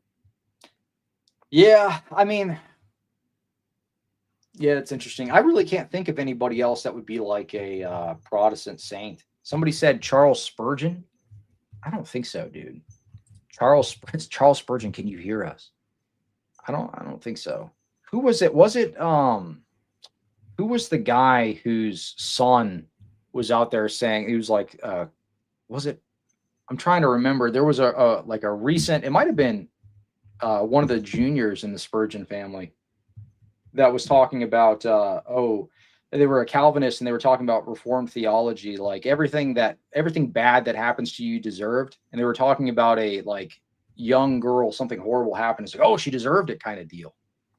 I don't know. Do you interact with Calvinists a lot, like from that perspective too? Not as much. Sometimes it's hard to tell Oh, if it was, I have yeah, to Archie ask them. Sproul Juniors. Oh Yeah, it yeah, was Sproul. Sproul. Yeah. That's what it was. I had Cannon and Creed on to debunk his statement there. He wasn't even talking Reformed theology correctly, but he said some crazy stuff, dude. He was saying like she deserved, like, you know, being unalived basically. And she was like, you know, like a child or something. Right. We're all sinners, so we all deserve, you know, all of this. This was God's judgment deserving against the, you know, right. like kid. Crazy, dude. Yeah, it's wild. And once you take that approach, I mean, God is the author of evil from that view when it comes down to it anyway. So it's like, why take anything even that's brutal? Like they always go to like the brutal thing. You can say that about anything. If God authors evil, it's not just the worst, it's anything in between as well. I mean, it's not. I don't know. I've always been like more Arminian in my theology in that way. You know, I think the free will theodicy is compelling. I'm not sure if you're familiar with that, but there was a good it's kind of more, I guess, more of a Catholic argument, but it was Thomas Aquinas had a good argument against the problem of evil, which was the free will theodicy, and I would use that quite often. Yeah, the free will thing. I think I honestly did a couple videos on the early arguments, Epicurus problem of evil version of it. Like, it was always bad to me because, like, the moment you said there's any type of evil, like natural evil, or they branch it out in, I believe, 2, maybe they have 3 now. no matter what you're saying, the moment you say evil, you're caught in having to provide a positive ontology for what you're calling evil. And it's not an internal critique of Christianity, particularly Orthodoxy, because we hold a privation perspective of evil. Correct. Yeah. Not a positive ontology. So I always ask them right off the bat when they run this position, and I just go, what's evil? Is that a positive thing? Is it suffering? Is it bloodshed? Is it all these things? That itself is evil? And then I use the light analogy or the cold and heat analogy to demonstrate that things could be effects of things that have positive ontologies, but they aren't themselves positive. They, like a shadow doesn't have its own existence independent of being an effect of light and the privation of light. And they could never get around this when they talk to me. I just never granted this modern conception of like gratuitous evil or natural evil. I don't hold, you can hold in a sense that the laws of nature as we know them, that in progression lead to decay and death and the end of things, and boulders fall on things and crush them and such. You could say, well, we're living in the effect of the fall, but that doesn't follow that the ontology of these things are exactly one-to-one evil themselves.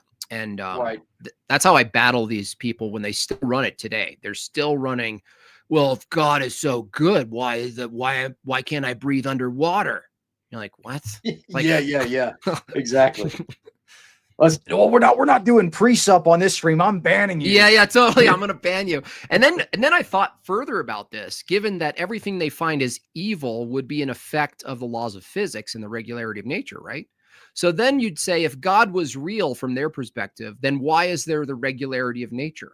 That's all they're really saying when you think about it. And you're like, okay, so under your view, the God concept from your view is okay, so long as there wasn't the regularity of nature and its consequences.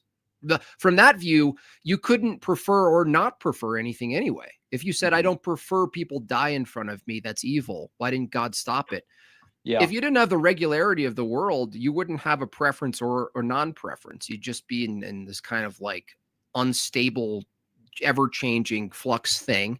The other part is the free will, which is really funny, is the atheist likes to argue if God exists, then you live in a world of no free will. And you go, don't you believe that you live in a world of no free will?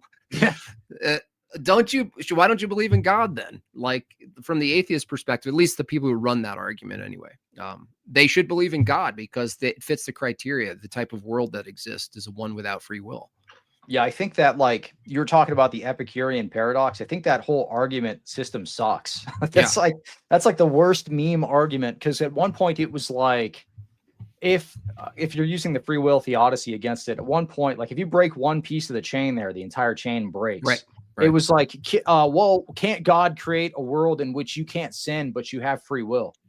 It's like, wait a minute. No, that's a contradiction, dude. Like, you're saying, can I have no free will, or like a reduced will and still have free will? No. Well, you have to correct. Well, yeah, you have to correct them and say, free will is the ability to choose between multiple goods. That's not a contradiction. Yeah. But then their argument is this: well, why didn't God just skip all of this and just create eternal bliss, heaven, orientation toward Him, where only good choices can be made? And it's like, that's still not an argument. Like, even if you granted that that's possible, that's basically a part of the eschatology, is that even if that's possible, which we believe, the argument is, why He not do stuff I want? That's all it is, I like that meme. It's like the baby Candian paradox. Have you ever seen that? It's like, Epicurus' face. It's like a crying baby. And it's like, if mommy loved me, why not give me candy? That's all it is. That's an ancient version. They're like, I didn't get a peach today. It's like, okay, just stop. There's no argument there anyway. It's just, I think the world, you know what it is? I ran this against Tom Jump, I think. It's actually more disgusting as an argument than you'd think. The argument is, if God is real, why am I not God? If you really think about it, if God exists, why am I not God? Essentially, because then that would mean the world would operate exactly how I would conjure it to in my head. It would all align with what I think from my God perspective, that I'm God. It would all operate that way, you know? Yeah. Guitar Guy says, y'all's earlier point about worship being very individualized was quite interesting. As a former worship leader, even in our morning prayers, we pray corporately, us and our first, Yep. which is a major paradigm shift. Yeah, absolutely, man. Yeah. Absolutely. I think one of the other things, if you were to read the creeds, right, talks about the communion of the saints from a Protestant perspective. If you just say, yeah, I affirm the creeds, bro, of course, you know, Yeah, bro. well, what do you mean by communion of the saints? Oh, you know, we're all saints, you know, like all of us, we're all saints. If you say, you know, I believe in Jesus, so it's talking about like my local church, dude, you know, or Yeah. like, you know, or maybe it's talking about just anybody who has said the sinner's prayer one time. I remember Mario when there was that fake rapture prediction that was going around on X. Yeah. He made a post. It was hilarious, dude. I was cracking up. It was like, this is Mario's girlfriend. The one sinner's prayer he said at Bible camp. It turns out once saved, always saved is true. It got wrapped up. He's like a pile of clothes on the park bench. Yeah. Yeah, that's funny. He's funny. I like how aggressive he is sometimes. It's yeah, like Mario's a good guy. Well, we should probably wrap up here soon because I gotta at like 8. For those of you that are watching, if you want to hop over there after this, I'm gonna be on Church of the Eternal Logos, that channel. Nice. So we'll be yapping about Orthodoxy and some other stuff like that. But Jim Bob, for those that are watching on my show, do you want to plug your stuff and let them know where they can find you? Yeah, Madebyjimbob is my YouTube. Go follow me now. Also, Ortho Thugs. Search that, one word. It's the first thing that comes up. It's just 2 Orthodox dudes who are both Italian heritage, yapping it up about stuff, making jokes, doing live skits and whatnot. It's quite funny, and our channel is going to be populated in the coming months with a lot of skits. So, you know, if you feel like comedy and funny, silly stuff is lacking in the sphere of Orthodoxy, which I agree, we have a solution for you. So go follow both. Ortho Thugs is hilarious, man. Thank I want you. to find that clip. There was a clip you did. You did like a Tucker Carlson. Oh yeah, dude. Oh yeah, gosh, dude, that was hilarious. It was like you were going nuts though, and the screen was like big red. Oh yeah, dude, I laughed so hard. I tell Tony this, like the way we did that and edited it. It was like weeks after. I was still like late at night, 11:30 p.m. giggling at it because it was so insane and out of control. You know what I mean? Because Tucker loses it and he starts laughing, and and it sets Tony loses his cool because he's just like, dude, this is crazy. He's getting freaked out. Yeah, he got freaked out. Yeah, it's a good clip. I feel like I'm losing my mind. Yeah, totally. Yeah, I got to be careful with that. If you're an impressionist, you can actually lose yourself with some of these people, so you got to be careful. Yeah, well, you definitely don't want to lose yourself in insane Tucker schizo. Yeah, dude. Yeah, I do it all the time. No. Yeah, I mean, you don't actually believe that, do you? Oh, sorry. Go ahead. But I was like, oh, you don't actually believe that, do you? I mean, Ted Cruz, you're saying that Israel, you're not talking about the 1948 state. I was like, that's crazy. And then he just loses it. Yeah. I like the other character. There he's like, I sent over 1 million pounds of macaroni and cheese.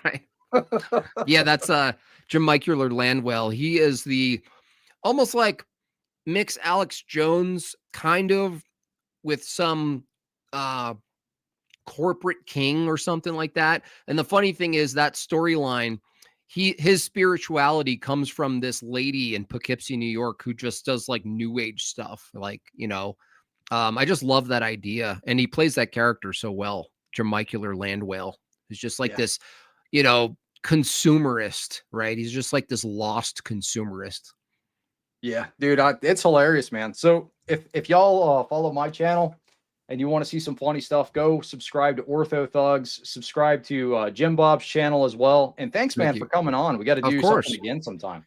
Yeah, anytime, man. And God bless you on your journey. And you know, it's great to see what you're doing now. And I'm looking forward to you owning yourself. I think that's a really great avenue in between you not being able to like really full on debate or whatever. I think that's taking yourself out like that is going to be funny, dude. I highly recommend it. Let me know if I could like help guide it or any way, or give you tech tools or whatever. Let me know. Yeah, for sure, man. I'll definitely reach out. But hey, thank you all so much for watching. God bless. See you guys. I'm gonna close my